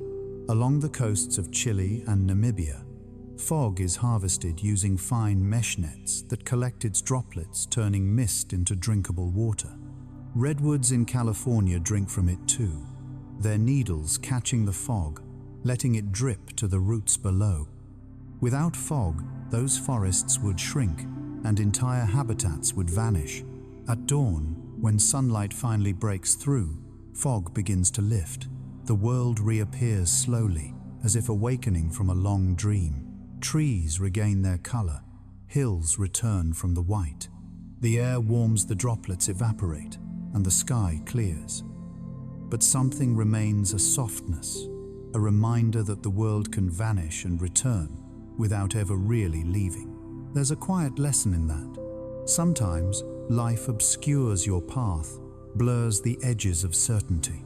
You move slowly, unsure of direction, surrounded by what feels like endless grey. Yet, within that fog lies its own peace. You are forced to trust the ground beneath your feet, to listen more than you see, to breathe rather than rush. When the fog lifts, as it always does, the world seems sharper, kinder, renewed. So when you find yourself in fog, real or metaphorical, don't resist. Walk gently. Feel the air on your face, the moisture on your skin. Let the silence steady you. Because fog is not emptiness, it's transition. It is the whisper between seen and unseen, the pause between knowing and wonder. And like every whisper, it carries something worth hearing if you're quiet enough to listen. The planet never truly stops moving. Beneath the quiet rhythm of days and nights, a deeper cycle unfolds, the turning of the seasons. It is not just a calendar of weather, but a slow, graceful dance between the Earth and the Sunday tilt orbit shadow light. These are the steps repeated endlessly for billions of years. Every bloom, every frost, every harvest, every snowfall is part of this cosmic choreography. It all begins with a lean, a tilt of 23.5 degrees. That small angle is the reason for everything: winter's stillness, summer's fire, autumn's sigh, spring's awakening. As the Earth circles the sun, one hemisphere leans toward the light while the other turns away. Where sunlight lingers, long warmth grows. Where it retreats, cold gathers. The seasons are not opposites at war, but partners exchanging roles, giving and taking in perfect rhythm. In spring, the world exhales. The snow melts, rivers swell, buds open like tiny green promises. The air carries the scent of thawed soil, wet bark, and beginnings. Birds return with songs that sound like laughter. Days grow longer, and life once hidden rises again. Scientists call it photosynthesis. Poets call it resurrection. The truth lies in both. Each leaf that unfurls is a small act of faith, sunlight, reborn as color and breath. Then comes summer, the earth leaning closest to the sun, basking in its golden abundance. Light pours down like music, fields shimmer, oceans sparkle, and the world hums with energy. The air itself seems alive, heavy with warmth and scent. Thunderstorms bloom in the afternoons like the planet's way of cooling itself after too much joy. Nights are short but sweet, filled with fireflies, the chirr of insects, and the sound of people lingering outside long after dark. Summer is the Earth's deep inhale life at full volume. But no song stays loud forever. Slowly, imperceptibly, the planet tilts again. Autumn arrives, not with a bang, but with a sigh. The sunlight softens, slipping lower in the sky. Trees trade their green for gold, amber, and crimson, a quiet fireworks display before the long sleep. The air turns crisp. The scent of smoke and fallen leaves drifts through the streets. In this season, beauty feels like farewell, a reminder that endings can be gentle too. Animals prepare, storing food, growing thicker coats. Humans light fires, gather harvests, tell stories by candlelight. Autumn teaches gratitude, the art of letting go with grace. And then winter. The earth leans away, and the sun's warmth arrives at a slant, weaker, distant. The days shorten, the nights lengthen and deepen. The world turns inward. Rivers slow under thin ice. Trees stand bare their branches, writing poems in the cold air. Snow hushes, the noise of life pressing silence into every field and rooftop. It is a season of rest, not death, but preparation. Beneath the frost seeds lie waiting, patient, dreaming of spring. Many animals follow this rhythm instinctively. Bears hibernate hearts, slowing to half their speed. Birds migrate thousands of kilometers, chasing warmth across the sky. Even the smallest creatures, frogs, bees, and moths, time their lives to this grand rotation. The seasons are not merely weather, they are heartbeat and memory, the pulse of evolution itself. For humans, the seasons have always meant story. Ancient cultures measured time not in numbers, but in cycles, planting and reaping light and shadow. The Egyptians celebrated the flooding of the Nile. The Celts marked solstices with fire. The Japanese still honor the fleeting cherry blossom, the moment between bloom and fall. Every civilization learned to live within the earth's turning to rests, when it rests, to grow when it grows. Only in the modern age have we tried to ignore it, building climates of our own, and forgetting that our bodies too are seasonal things. But even now the rhythm continues inside us. Our moods shift with light. Our energy rises with warmth, wanes with cold. Circadian clocks, ancient and invisible, still tick beneath our ribs.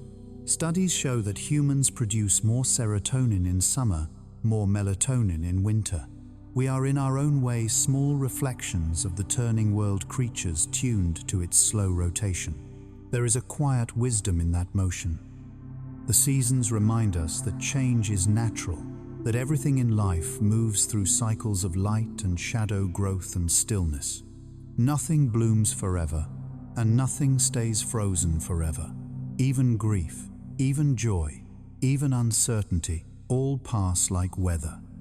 The earth tilts, and time turns, and everything renews itself again. At the poles where seasons stretch to extremes, the lessons are clearest. Months of endless sunlight give way to months of night. Flowers bloom for a week, then vanish. The people who live there speak of the sun as if it were a friend who leaves but always returns. Their patience is a kind of faith, a trust that light will find its way back, even after the longest dark. Every season has a sound. Spring murmurs in rain and melting streams. Summer hums with cicadas. Autumn rustles with leaves. Winter whispers through snow and wind. Together they form a symphony that never repeats, yet never ends the planet's slow music of renewal. Tonight, wherever you are, the air carries the trace of one of them. Maybe it's the cool promise of autumn, or the wet breath of spring. Maybe it's the still cold of winter or the dense warmth of summer. Whatever it is, it's part of the same eternal dance, Earth turning gracefully beneath the sun again and again, like a slow waltz without applause. So the next time you step outside and feel the shift, the breeze changing the air, thickening the colors, deepening pores, feel the rhythm. The dance of seasons is not happening to you, it's happening with you. You are part of the choreography, one movement, among many in the great turning of the world. And somewhere in that endless spin, the planet keeps its balance, never still, never lost, always moving toward another dawn. There are moments when light bends and the ordinary world becomes a little divine. A quiet rain ends the clouds' part, and suddenly there, it is an arc of color stretching across the sky.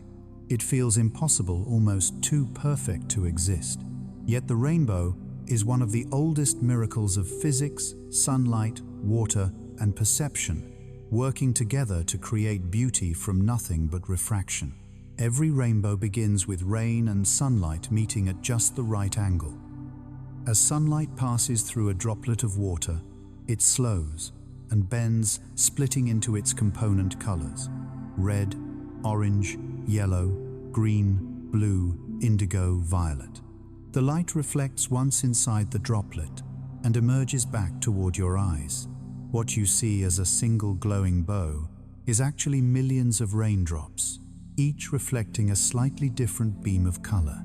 The sky becomes a prism. The world becomes light rearranged.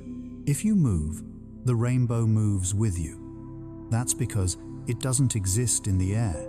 It exists in your line of sight. No two people ever see the same rainbow. Each one is personal, formed by the exact position of your eyes and the light around you. It's as if the universe paints a small miracle just for whoever happens to look up at the right moment. Rainbows are fleeting, yet eternal. They vanish quickly, but the laws that create them never end. The same physics that curves light through water droplets, bends starlight through distant atmospheres, paints halos around moons, and scatters color through the dust of galaxies. Every rainbow is a whisper of the universe's deeper order, proof that chaos can refract into harmony. Sometimes when the air is clear and the droplets are large, a second arc appears. The outer rainbow is dimmer, its colors reversed, born from light that has reflected twice within the droplets. Between the two arches lies a darker band, Alexander's band, where light cancels itself out. Even in beauty there is mathematics. Even in mathematics, mystery. To the ancients, rainbows were bridges. The Norse imagined Bifrost a shimmering pathway between gods and mortals. The Greeks saw Iris, messenger of Olympus, carrying divine words on a trail of color. In the Bible, the rainbow is covenant, the sign of peace after a flood. And to many indigenous peoples, it represents connection between worlds, heaven, earth, and water in balance. Across cultures, across time, humans have looked at the same light and found the same meaning: hope after storm. There are other quieter forms of this same phenomenon. When sunlight passes through ice crystals instead of rain, it creates halos around the sun or moon, circles of pale fire that seem to float in the sky. The crystals act as tiny prisms, bending light into 22-degree rings, sometimes producing sundogs, bright spots of color that flank the sun like guardians. Unlike rainbows, halos can appear in any season, often in winter when the air is thin and cold. They are rarer, subtler, but no less enchanting geometry made visible in the heavens. In deserts, halos shimmer faintly in dusty air. In polar regions, whole mock suns appear triple or quadruple reflections lighting up the horizon.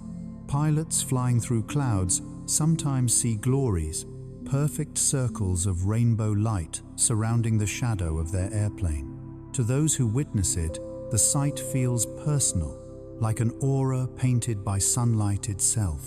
Science explains it simply: refraction, reflection, dispersion, but the emotional truth remains untouched.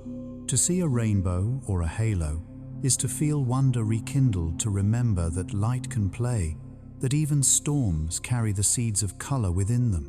Rainbows don't appear despite the rain, they appear because of it. The same droplets that darkened the world moments ago now scatter beauty through it. There is a quiet lesson in that what blinds can also illuminate, what falls can also shine. Artists and dreamers have always chased this light. In medieval art, halos crowned saints to signify holiness, the human form touched by the geometry of heaven. Painters of the Romantic era filled canvases with rainbows after storms, symbols of renewal. Even scientists like Newton and Descartes were driven by a kind of reverence when they broke white light into its colors. To dissect a rainbow is not to destroy its magic. It's to see its structure, a miracle written in equations. And yet, for all our understanding, the feeling remains the same as it was for our ancestors. The sudden burst of color after rain still feels like forgiveness. The world exhales, the clouds drift, and the sunlight returns transformed. Children point, adults pause. For a brief moment, everyone looks upward. There's a physical reason rainbows feel peaceful. The spectrum transitions smoothly from one wavelength to the next, creating no harsh boundaries for the eye to process. Psychologically, our brains respond to that gradient with calm and pleasure, the visual equivalent of music resolving into harmony. It's as if light itself was singing. The next time it rains and the sun appears low on the horizon, turn your back to the light and look toward the retreating clouds. If the timing is right, you'll see the arc take shape, faint at first, then brightening, bending from ground to sky. Look closer. Notice how the colors melt into one another, how the air around it seems to glow. That glow is not illusion. It's the sunlight scattered by droplets smaller than dust, still suspended in the air. You're standing inside a moving field of refracted light, the same one sailors once saw across oceans and shepherds across meadows. If you're lucky, you might see a rainbow at sunset, when red dominates the light and the bow glows like molten copper. Or a moonbow, pale and ghostly, formed by moonlight rather than sunlight, visible only to patient eyes in the dark. These rare forms remind us that the world never runs out of variations, that even repetition in nature is infinite in detail. In the end, the rainbow is not just an arc of color, it's a gesture, a brief reconciliation between water and fire, storm and sunlight. It's the atmosphere's way of remembering beauty, even in its most turbulent moods. So when you see one stop, forget the cameras, the urgency, the road. Just stand there. Feel the air damp and luminous. Think of all the eyes, past and present, that have looked up at this same miracle and felt small, safe, and connected. Because the rainbow is not a message from the sky, it is the sky speaking in color. And like all things bright and fleeting, it's not meant to be kept, only noticed, only remembered. There are places where rain almost never falls, where rivers are only memories, and the air itself seems to shimmer with thirst. Yet even here the sky remembers how to rage. In deserts, storms are rare but sacred, brief eruptions of power in a land built from silence. When they come, they do not whisper. They arrive like revelation lightning, splitting the dry sky wind, lifting sand into waves, thunder rolling across empty plains like the voice of an ancient god. The desert has its own language of weather. It doesn't speak often, but when it does, the world listens. Most days are still and bright, the air thin and sharp. The ground bakes under the relentless sun, and the horizon wavers like liquid glass. Then suddenly, the light changes. A shadow spreads, the temperature drops, and the smell of dust rises an omen. The wind begins to hum, building from a sigh to a roar. And within minutes, the sky that seemed eternal bursts open. But not all desert storms bring rain. Sometimes they are made entirely of dust. Winds sweep across the sand, lifting billions of grains into the air, until the sky turns ochre and the sun vanishes. These are haboobs, walls of dust, hundreds of meters high, advancing like living creatures. From a distance they look solid, sculpted, magnificent. Up close, they are suffocating air, turned to earth, day turned to twilight. Yet even in their violence they serve a purpose. The dust they carry contains minerals that fertilize faraway forests, crossing oceans to feed life continents away. Destruction and nourishment carried in the same breath. When storms do bring rain, it's almost unreal. In deserts like the Atacama or the Arabian Peninsula, a single shower can transform the land. Seeds that have lain dormant for years awaken overnight, carpeting the ground in sudden color. Pink, yellow, and violet blossoms spread where yesterday there was only stone. Scientists call it a desert bloom. Poets call it resurrection. For a few days, the impossible happens. Life blooms where death once slept. Then, just as quietly, it fades again, waiting for the next miracle. Thunder sounds different in the desert. It doesn't echo the way it does in forests or mountains. Instead, it travels clean and far unbroken across the open plain. The air is dry and heavy with heat, so the sound carries a single rumble rolling endlessly, like the sky remembering its own depth. When lightning strikes, it scorches the sand into glass slender black tubes called fulgurites, frozen lightning bolts that last for centuries. To hold one is to hold the memory of a storm long gone, energy captured in stone. The wind, too, is sculptor and storyteller.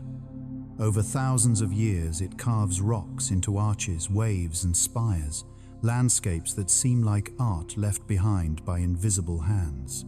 Each gust is both destruction and creation, shaping the desert grain by grain. In its stillness, you can almost hear time working the slow erosion of mountains into whispers of dust.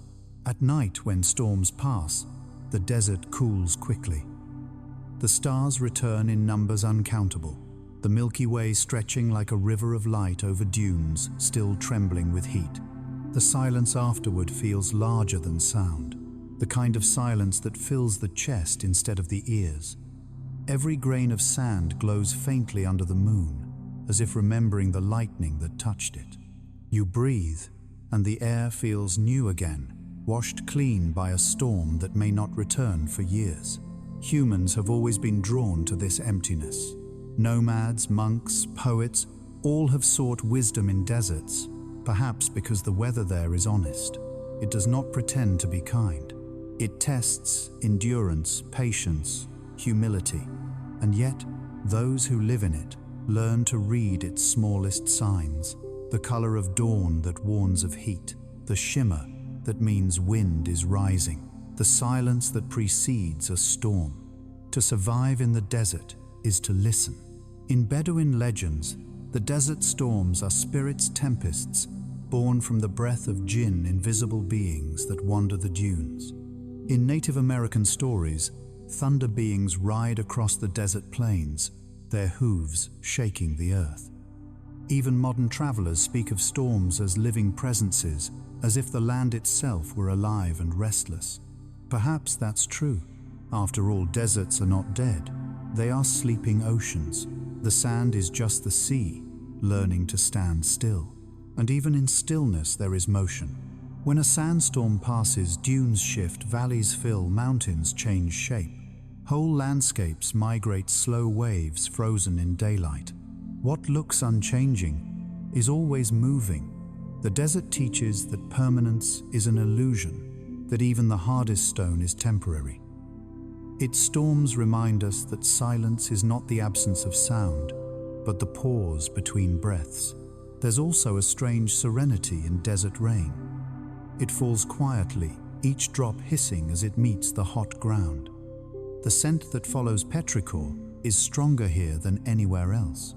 It rises in waves, mixing with the fragrance of dry shrubs and sunburned rock. For a moment, the air feels heavy with memory.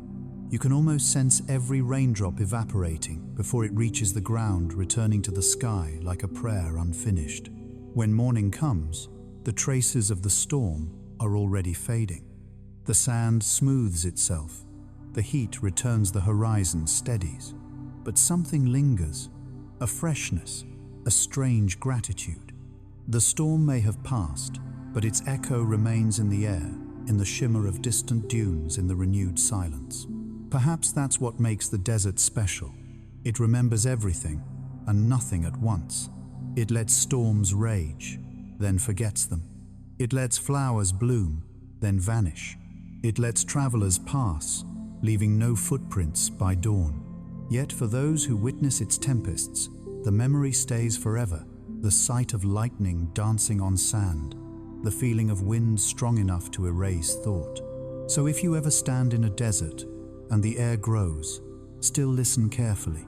The silence you hear isn't emptiness, it's anticipation. Somewhere beyond the horizon, a storm is building, gathering its strength in secret. And when it comes, it will remind the world that even the driest heart can still know rain. Because in the desert, even silence has thunder hidden inside. We often think of the sky as the birthplace of weather clouds forming storms, swirling winds howling across continents. Yet beneath the blue horizon lies another world of weather, one just as powerful, just as alive. The ocean breathes, stirs, rages, and rests with its own invisible storms. Its waves are winds made liquid. Its currents are rivers that circle the planet, carrying warmth and cold, shaping climates, and deciding whether a coastline will bloom with life or freeze into silence. If the atmosphere is the planet's breath, the ocean is its pulse. It covers more than 2/3 of the Earth, an endless mirror, reflecting both sunlight and moonlight, absorbing heat by day and releasing it by night. The top few meters of water store more energy than all the air above it. Every gust of wind, every shaft of light, every raindrop that falls upon its surface becomes part of its endless motion, tides that rise and fall, currents that wander for centuries, waves that never sleep. Beneath the surface, the ocean has layers like the sky. The top, warm and restless, is stirred by wind and sunlight. Below it lies a band of cool, heavy water, the thermocline, a silent frontier where temperature changes faster than anywhere else on Earth. Deeper still, in the black depths, where light has never been, the water moves slowly, guided not by weather but by gravity, salinity, and time. It is here, in this dark ocean heart, that the planet stores its memory, centuries of warmth, salt, and silence layered upon one another. Currents are the ocean's winds. The Gulf Stream carries warmth from the Caribbean to the coasts of Europe, softening winters that would otherwise be brutal. The Kuroshio Current, flowing past Japan, does the same for Asia. Cold streams flow back in return, completing a global circuit, a slow, steady conveyor of heat. Scientists call it thermohaline circulation, but it's simpler than it sounds. Warm water rises, cool water sinks, and the world breathes in temperature. Without this flow, the planet's climates would collapse. Deserts would spread, and ice would claim the north. Storms, too, have their reflections beneath the waves. When hurricanes tear across the ocean's surface, they leave spiral imprints deep below whirlpools of energy, called eddies, that can last for months. These invisible storms carry nutrients from the depths upward, feeding plankton that feed fish, that feed the sea itself. Even destruction brings renewal. The ocean has always known how to turn violence into nourishment, but not all its weather is kind. Sometimes invisible currents rise from the deep and change everything. El Niño, the little boy named by Peruvian fishermen centuries ago, begins as a small shift in Pacific winds. Warm water that normally drifts westward stays near the South American coast, altering global rainfall, shifting jet streams, and bringing droughts and floods to lands half a world away. The ocean's smallest tremor becomes a planet's reshaped climate. It's a reminder that the sea is not separate from the sky, but its twin. Every breeze, every storm, every drop of rain is an echo of water below speaking to water above. There are calmer moods too. The slow undulations of swells rolling across entire oceans born from storms that ended weeks ago. They travel for thousands of miles, crossing unseen borders, until they finally break on distant shores. To watch them is to watch the ghost of weather long vanished. The beach you stand on may be touched by waves that began under a completely different sky. Even in silence, the ocean is never still. Its surface moves with tides, vast bulges of water drawn by the moon's gravity. Twice a day, the sea rises and falls, as if inhaling and exhaling with the rhythm of a sleeping creature. At high tide, the shore disappears. At low tide, it returns. Ancient peoples measured their lives by these movements. Fishermen timed their voyages to the turning of the tide. Monks built calendars upon its predictability. The sea's breathing became humanity's first clock. In its depths, weather takes another form: invisible rain. As tiny organisms called marine snow drift downward flakes of carbon dust and life, they feed the darkness below. It falls continuously, softly, endlessly, like snow in slow motion. Every piece, a memory, a grain of sand, a fragment of shell, a trace of something that once lived. In that deep silence, even decay becomes rhythm. The ocean's storms can dwarf anything on land.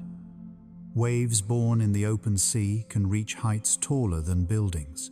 Submarine earthquakes raise tsunamis that cross oceans at the speed of a jet, moving unseen until they reach the shore. Yet most of the time, the sea's power hides beneath serenity. You can stand by a calm shore and hear nothing but the soft pull of the tide, unaware that far below immense currents are shifting the balance of climates and continents. Light behaves differently here.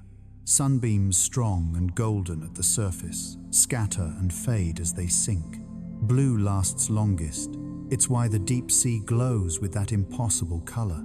It's not just reflection, it's absorption and persistence. The ocean keeps only what light it loves most.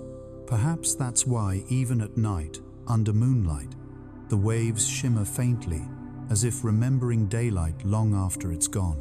And just as the sky has auroras, the ocean has bioluminescence, storms of light created by living creatures.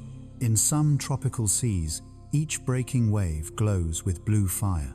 Fish flash as they dart, jellyfish pulse like lanterns, and even the wakes of boats trail streaks of glowing dust.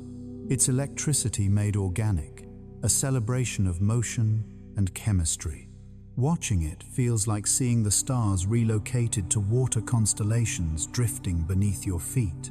The ocean shapes weather on land more than any storm in the sky. It stores the sun's warmth and releases it slowly, driving winds, monsoons, and rainfall. When we talk about climate, we're really talking about the ocean's mood. Every warm summer, every cold winter begins with currents far beyond sight. Even the clouds that float above your city began here as vapor rising from waves that touched continents you'll never see. Standing on a shore, you might think the sea ends where the land begins. But in truth, they are the same story told in two languages, one fluid, one solid. The wind kisses the waves feed the clouds return as rain, and the rain becomes river running back to the sea. The circle closes, then begins again. So when you listen to the ocean, its constant rhythm, its shifting moods, remember you are hearing weather at its most patient. The sea does not hurry, it moves in centuries. It stores heat memory and dreams releasing them when the time is right. Above it, the clouds drift. Below it, the currents flow. Between them lies the heartbeat of the world. There are moments when even the air seems to forget to move, when the world holds its breath and time itself feels suspended. You've felt it before, a day so quiet that even the sound of your own breathing seems loud, a heat so heavy that the air presses down like water. This is when the sky falls still. when wind and weather pause and the planet seems to drift into silence. Meteorologists call it a stagnant air mass, but to the senses it feels more like a spell. The sun hangs high, unblinking. The clouds stop their slow migrations. Dust lingers instead of blowing away. The trees, usually alive with murmurs, stand frozen. The world becomes a painting, perfect, unmoving, and somehow unsettling. It's not true peace, it's waiting. Such stillness often comes before change. In summer it precedes storms. In winter it marks the onset of frost. It's nature gathering its strength like a breath held too long. Beneath that quiet air is thick with potential energy, humidity rising, heat collecting, pressure leveling. Everything is poised, but nothing yet begins. If you listen carefully, the silence hums. There are regions on Earth where this stillness lasts for weeks. In the deserts of northern Africa, the air can hang motionless for days under a white Sunday. The temperature climbs the horizon, shimmers, and even sound travels differently, slower, duller, as if the air itself were exhausted. In tropical jungles, the air can grow so dense with humidity that breathing feels like drinking. Not a leaf stirs, not a bird sings. The stillness there is alive, heavy with moisture and expectation. At sea, calm can be dangerous. Sailors once feared the doldrums' wide bands near the equator, where hot air rises straight up and winds die completely. Ships could drift for days, sails, limp crews staring at unmoving waters that reflected the same sky endlessly. Some went mad in that motionless expanse caught between water and air that neither raged nor released them. The ocean was a mirror then, and mirrors are not always kind. On land, such stillness carries another kind of power. It gives shape to heat waves trapping warmth close to the ground. Without wind to disperse it, the air thickens, temperatures climb, and the sky turns pale with haze. The city becomes an oven. The night brings no relief. People move slower, talk softer. Even the insects retreat. It is as if the world's pulse weakens, waiting for some invisible hand to stir it back to life. And yet there is beauty in this motionless air. At dawn, fog lingers longer. Lakes become mirrors, so perfect they erase the horizon. Mountains double themselves. The reflection of a single bird crossing the surface seems like a message.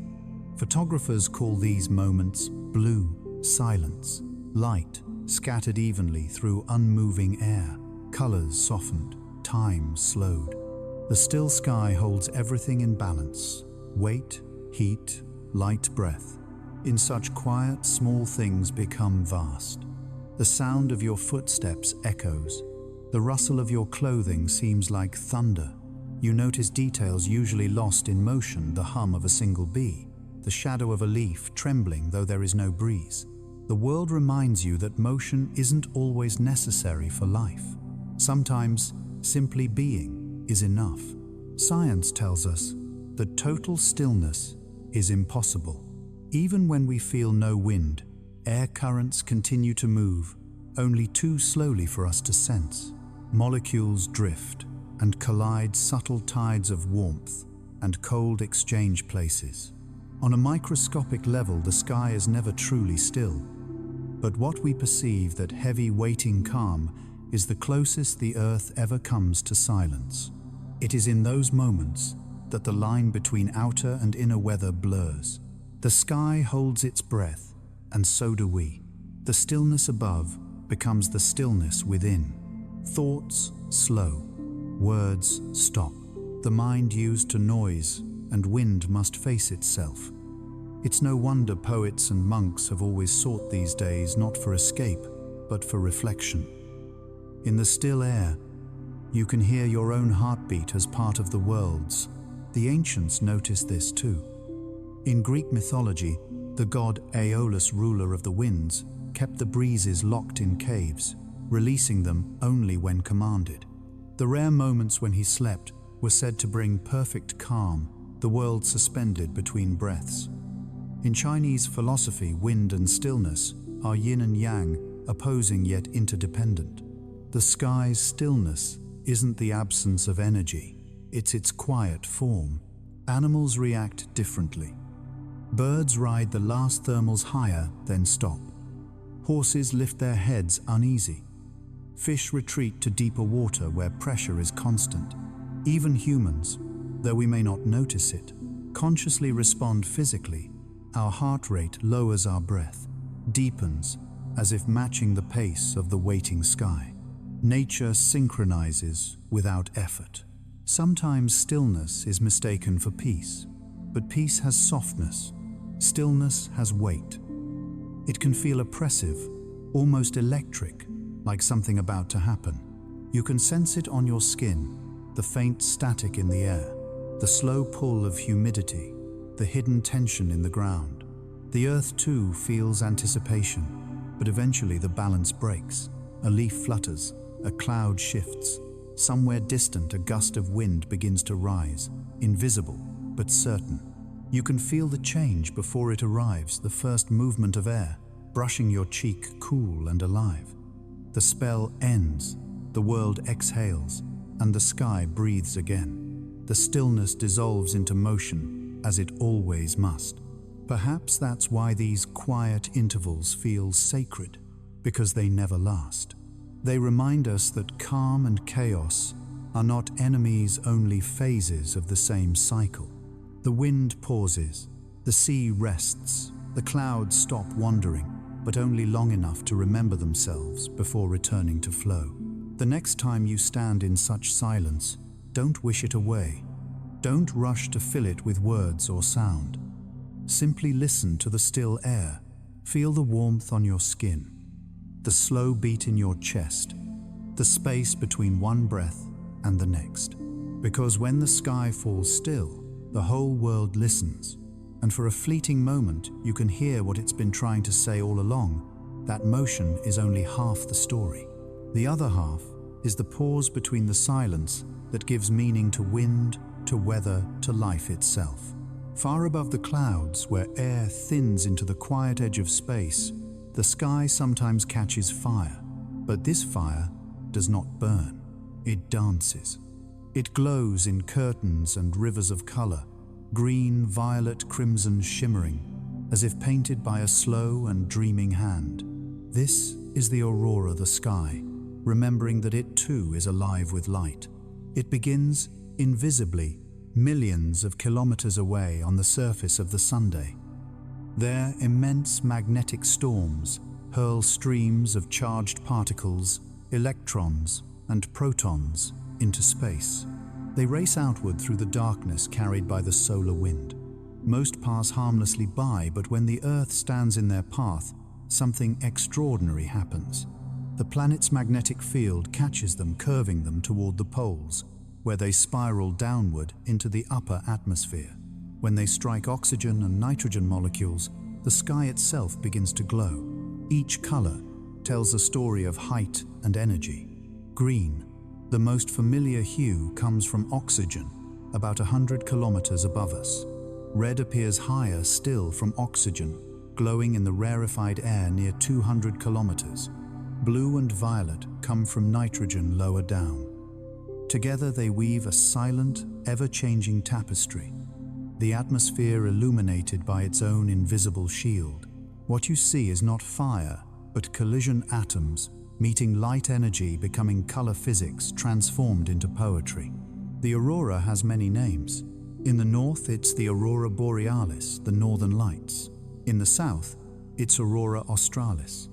In Norse myth, it was the armor of the Valkyries shining across the sky. The Inuit saw spirits playing ball with a walrus skull. The Finnish word for it, revontulet, means foxfires from an old legend, that a magical fox brushed its tail against the snow, sending sparks into the heavens. Even in ancient China and Japan, records speak of heavenly dragons of light twisting through the night. No matter the culture, the emotion was always the same: awe. The lights defied explanation, their beauty both thrilling and unsettling. They appeared without warning, danced for hours, and vanished, as if embarrassed by their own brilliance. For those who witnessed them, it was like watching the sky dream with its eyes open. Science would later explain what myth only guessed, but the wonder never faded. Today, astronauts see auroras from above vast rings of light encircling the poles. From space, they look like luminous green halos pulsing over the dark curve of the Earth. Each one is larger than any storm, larger than most countries. Yet from the ground they feel intimate, personal, as if painted just for the small circle of land where you stand. The first time you see one, it doesn't feel real. It begins faintly like a pale mist on the horizon. Then it swells, rising and folding, twisting into waves. Curtains ripple silently from one edge of the sky to the other, changing color with impossible grace. Sometimes they shoot upward like spears. Sometimes they whirl in spirals, spinning faster than the eye can follow. The movement is alive, unpredictable, yet gentle, a choreography written by magnetism itself. And then there's the silence. Unlike thunder or rain, the aurora makes no sound we can hear. Its energy hums in frequencies too high for the ear. Yet, people who have stood under bright displays sometimes insist they've heard faint crackles or whispers, as if the air itself were sighing in response to the light. Whether illusion or truth, it feels fitting the sky, murmuring to those patient enough to listen. The cold fire of aurora is not limited to Earth. Other planets with magnetic fields and atmospheres, Jupiter, Saturn, Neptune, have their own versions captured by spacecraft cameras. On Jupiter, the lights circle the poles, permanently vast storms of energy, thousands of times more powerful than ours. They are proof that auroras are universal, the cosmos speaking in the same luminous language across worlds. But no photograph, no satellite, no equation can capture what it feels like to stand beneath one. The night around you is cold, the air thin and crisp, and above the stars pulse through veils of shifting green. The landscape glows faintly, snow trees, water, all touched by ghostly light. You can see your shadow move with the waves. Time stops meaning anything. The world becomes a painting made of breath and magnetism. Scientists measure auroras in energy and particles, but what they can't measure is how they touch the mind. They make you feel both tiny and infinite, as if you've stumbled upon the machinery of the universe still running in secret. You realize that the same particles now igniting the air also move through your own body. Every atom of oxygen you breathe was once part of a star. The light above you and the light within you are in truth the same. Sometimes, when the aurora is strong, it reaches far south, painting skies over lands that rarely see it. People step out of their homes, their faces lifted, their voices quiet. They look upward, connected by wonder. For a few moments, cities stop. The modern world pauses to watch something older than humanity itself. In polar regions, where the aurora is common, locals treat it like a friend. Children wave at it. Elders speak to it softly. They say, it listens. They say, it knows when someone is watching. And maybe that's true not because the sky has eyes, but because awe itself is a kind of conversation. When we look with reverence, the universe answers in light. After the display fades, the stars return sharper, colder, as if freshly polished. The night feels both emptier and fuller at once.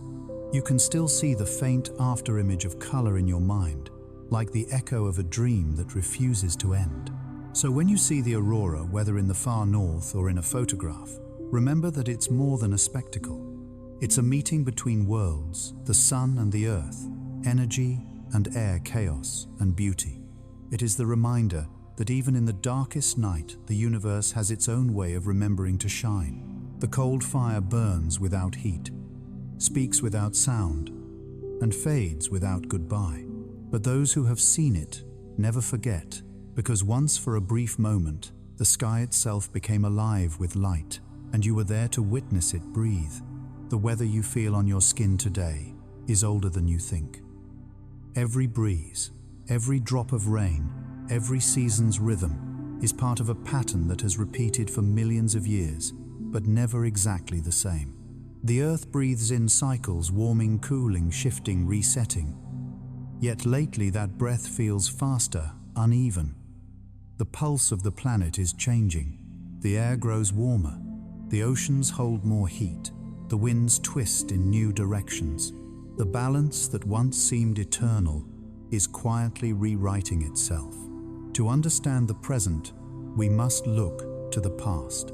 Long before cities and engines, the planet's climate was a living mosaic, vast ice ages, followed by lush tropical ages.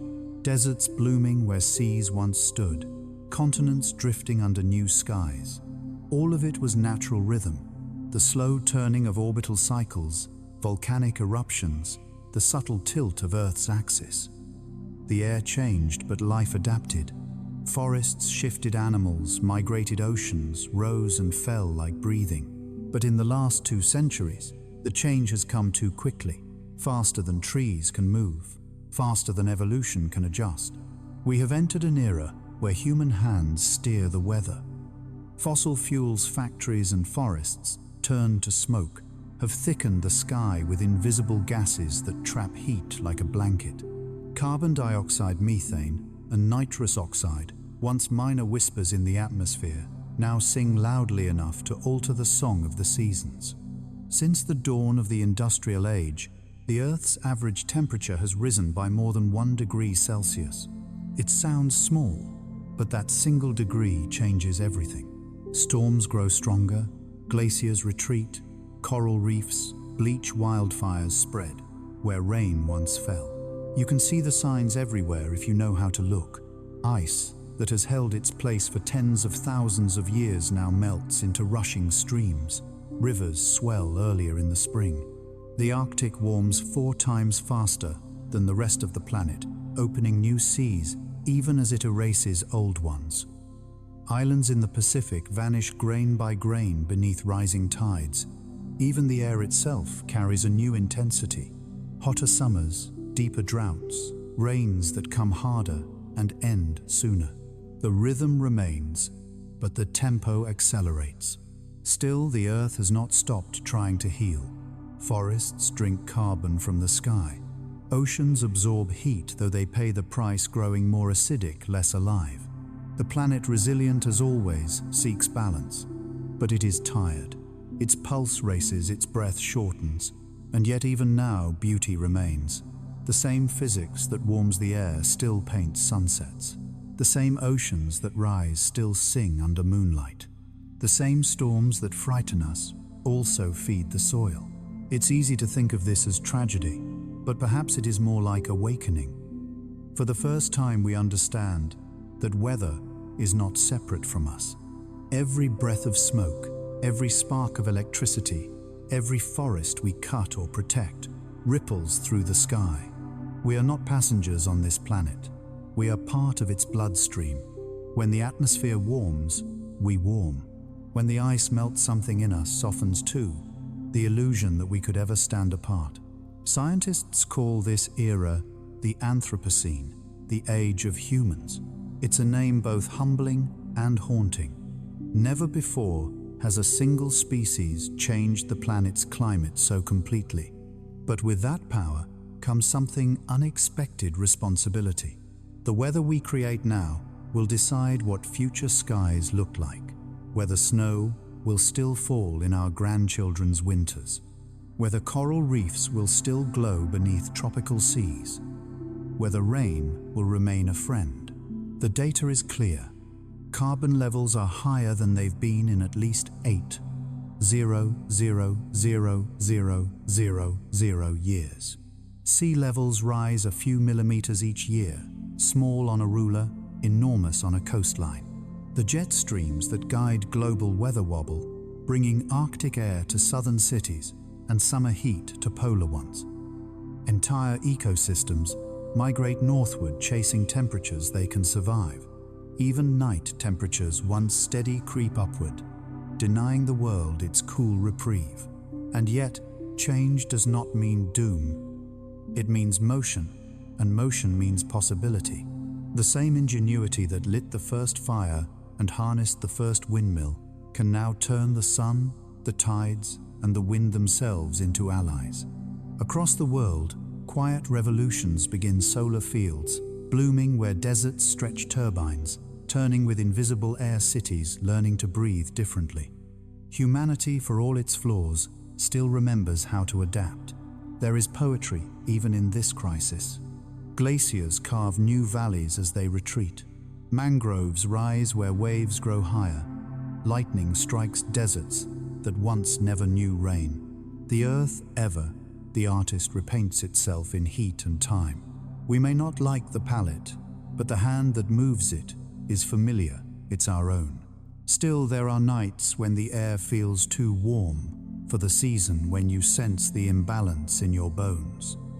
The crickets sing later, the frost comes later, the rain feels heavier. It is the planet whispering, I am changing.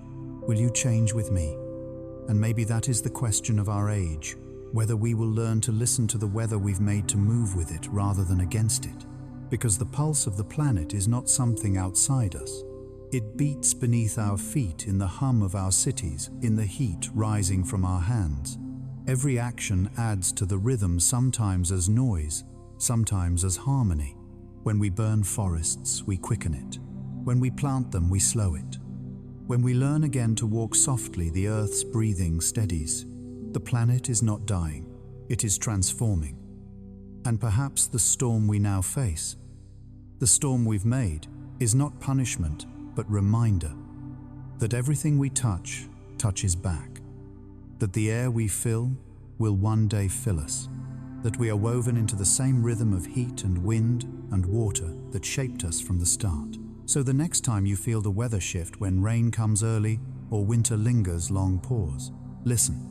That's the heartbeat of the world beneath the noise of cities, beneath the hum of machines. It's the same pulse that once guided our ancestors' crops, their migrations, their prayers. It has not stopped, it has only changed. And like all living things, it is asking us to change too. The sky above you tonight is not the same one your ancestors knew. It's warmer, faster, fuller of light, but it is still home. It still forgives, it still waits. And if we learn again to breathe with it, not against it, perhaps its pulse will steady once more, because the weather, like us, is not broken only in transition. And the planet, even now, is still trying to remember its rhythm. Some nights when the air is quiet and the wind moves gently through the trees, you can almost hear the planet breathing.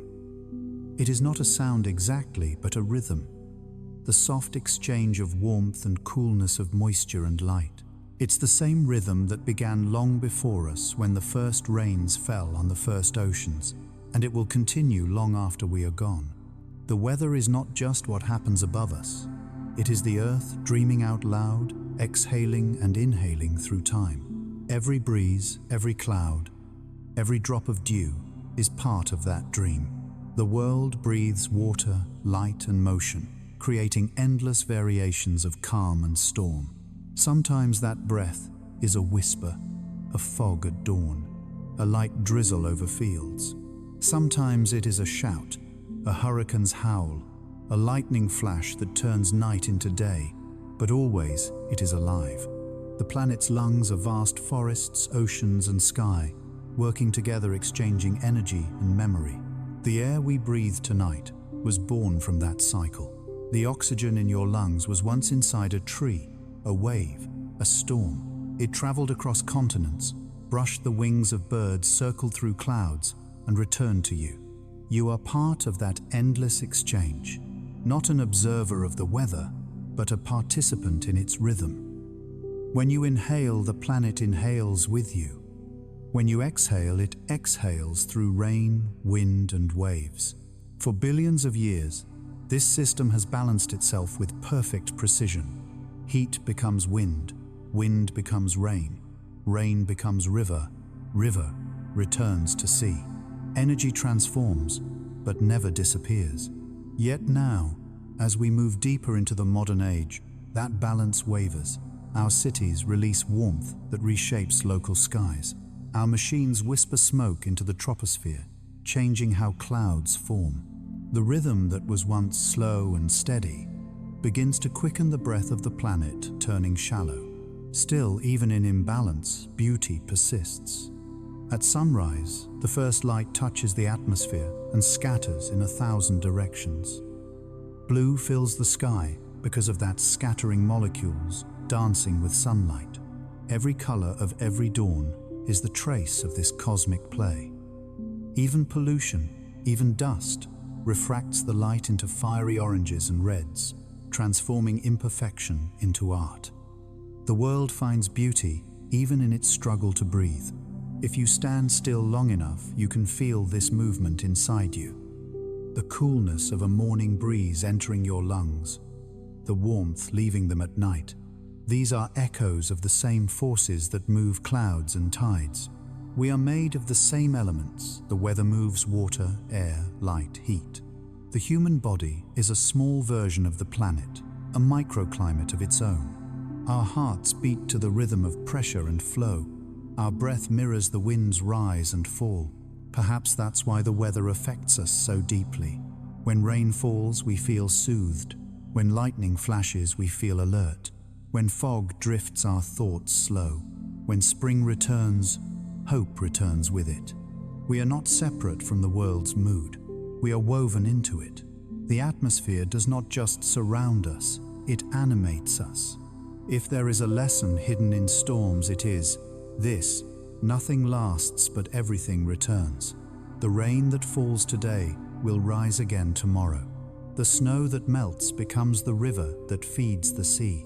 The winds that scatter clouds will one day bring them back. The weather's breath is circular, and within that circle lies resilience. Scientists studying Earth's future call it the carbon cycle, the water cycle, the energy balance, elegant phrases for what older cultures simply called life. The ancient Greeks saw the four elements, air, fire, water, earth, as eternal partners. Indigenous peoples around the world saw weather as spirit living, feeling, watching. And perhaps they were right, because what else could this balance be but awareness in motion? When you look up at the night sky, the stars seem silent, eternal, but their light passes through the same thin film of air that carries our storms, our clouds, our voices. Every shout, every prayer, every sigh joins that air and becomes part of the same invisible ocean of breath. The atmosphere remembers everything: the songs of whales, the smoke of fires, the warmth of hearts beating together in cities far below. And in that shared breath, tomorrow is already forming. The seeds of future weather are being written tonight in the evaporation of distant seas, the curling of wind through mountain passes, the rising heat from human hands. The storms and sunrises our descendants will see are being shaped now drop by drop, choice by choice. The breath of tomorrow is already in motion, moving through all of us. But there is hope in that knowledge, because if we can shape the weather, we can shape balance. If we can disturb the rhythm, we can restore it. Every tree planted, every clean river preserved, every gentle act of care slows the world's pulse back toward calm. The planet does not ask us for miracles, only to breathe with it, not against it. Imagine a morning centuries from now. The air is clear, cool, full of song. The ocean sparkles not with plastic but with light. The rain falls soft on fields unburdened by poison. Children look up at clouds and see only color, not threat. That world is possible because it is already contained in this one. Every act of attention, every breath of gratitude brings it closer. The sky above you tonight is ancient and new at once. The same gases that swirled over the dinosaurs now pass quietly through your lungs. The same particles that shimmered in the first rain still fall on your window. You are the latest note in an eternal song, one that began when air first met light. So breathe deeply, slowly. Let the world move through you. Feel the cool air, fill your chest, the warm air leave it. Somewhere far above a cloud is forming. Somewhere far below, a wave is rising. Somewhere unseen, the future exhales. Because tomorrow begins not with a storm or a sunrise, but with a single breath, yours.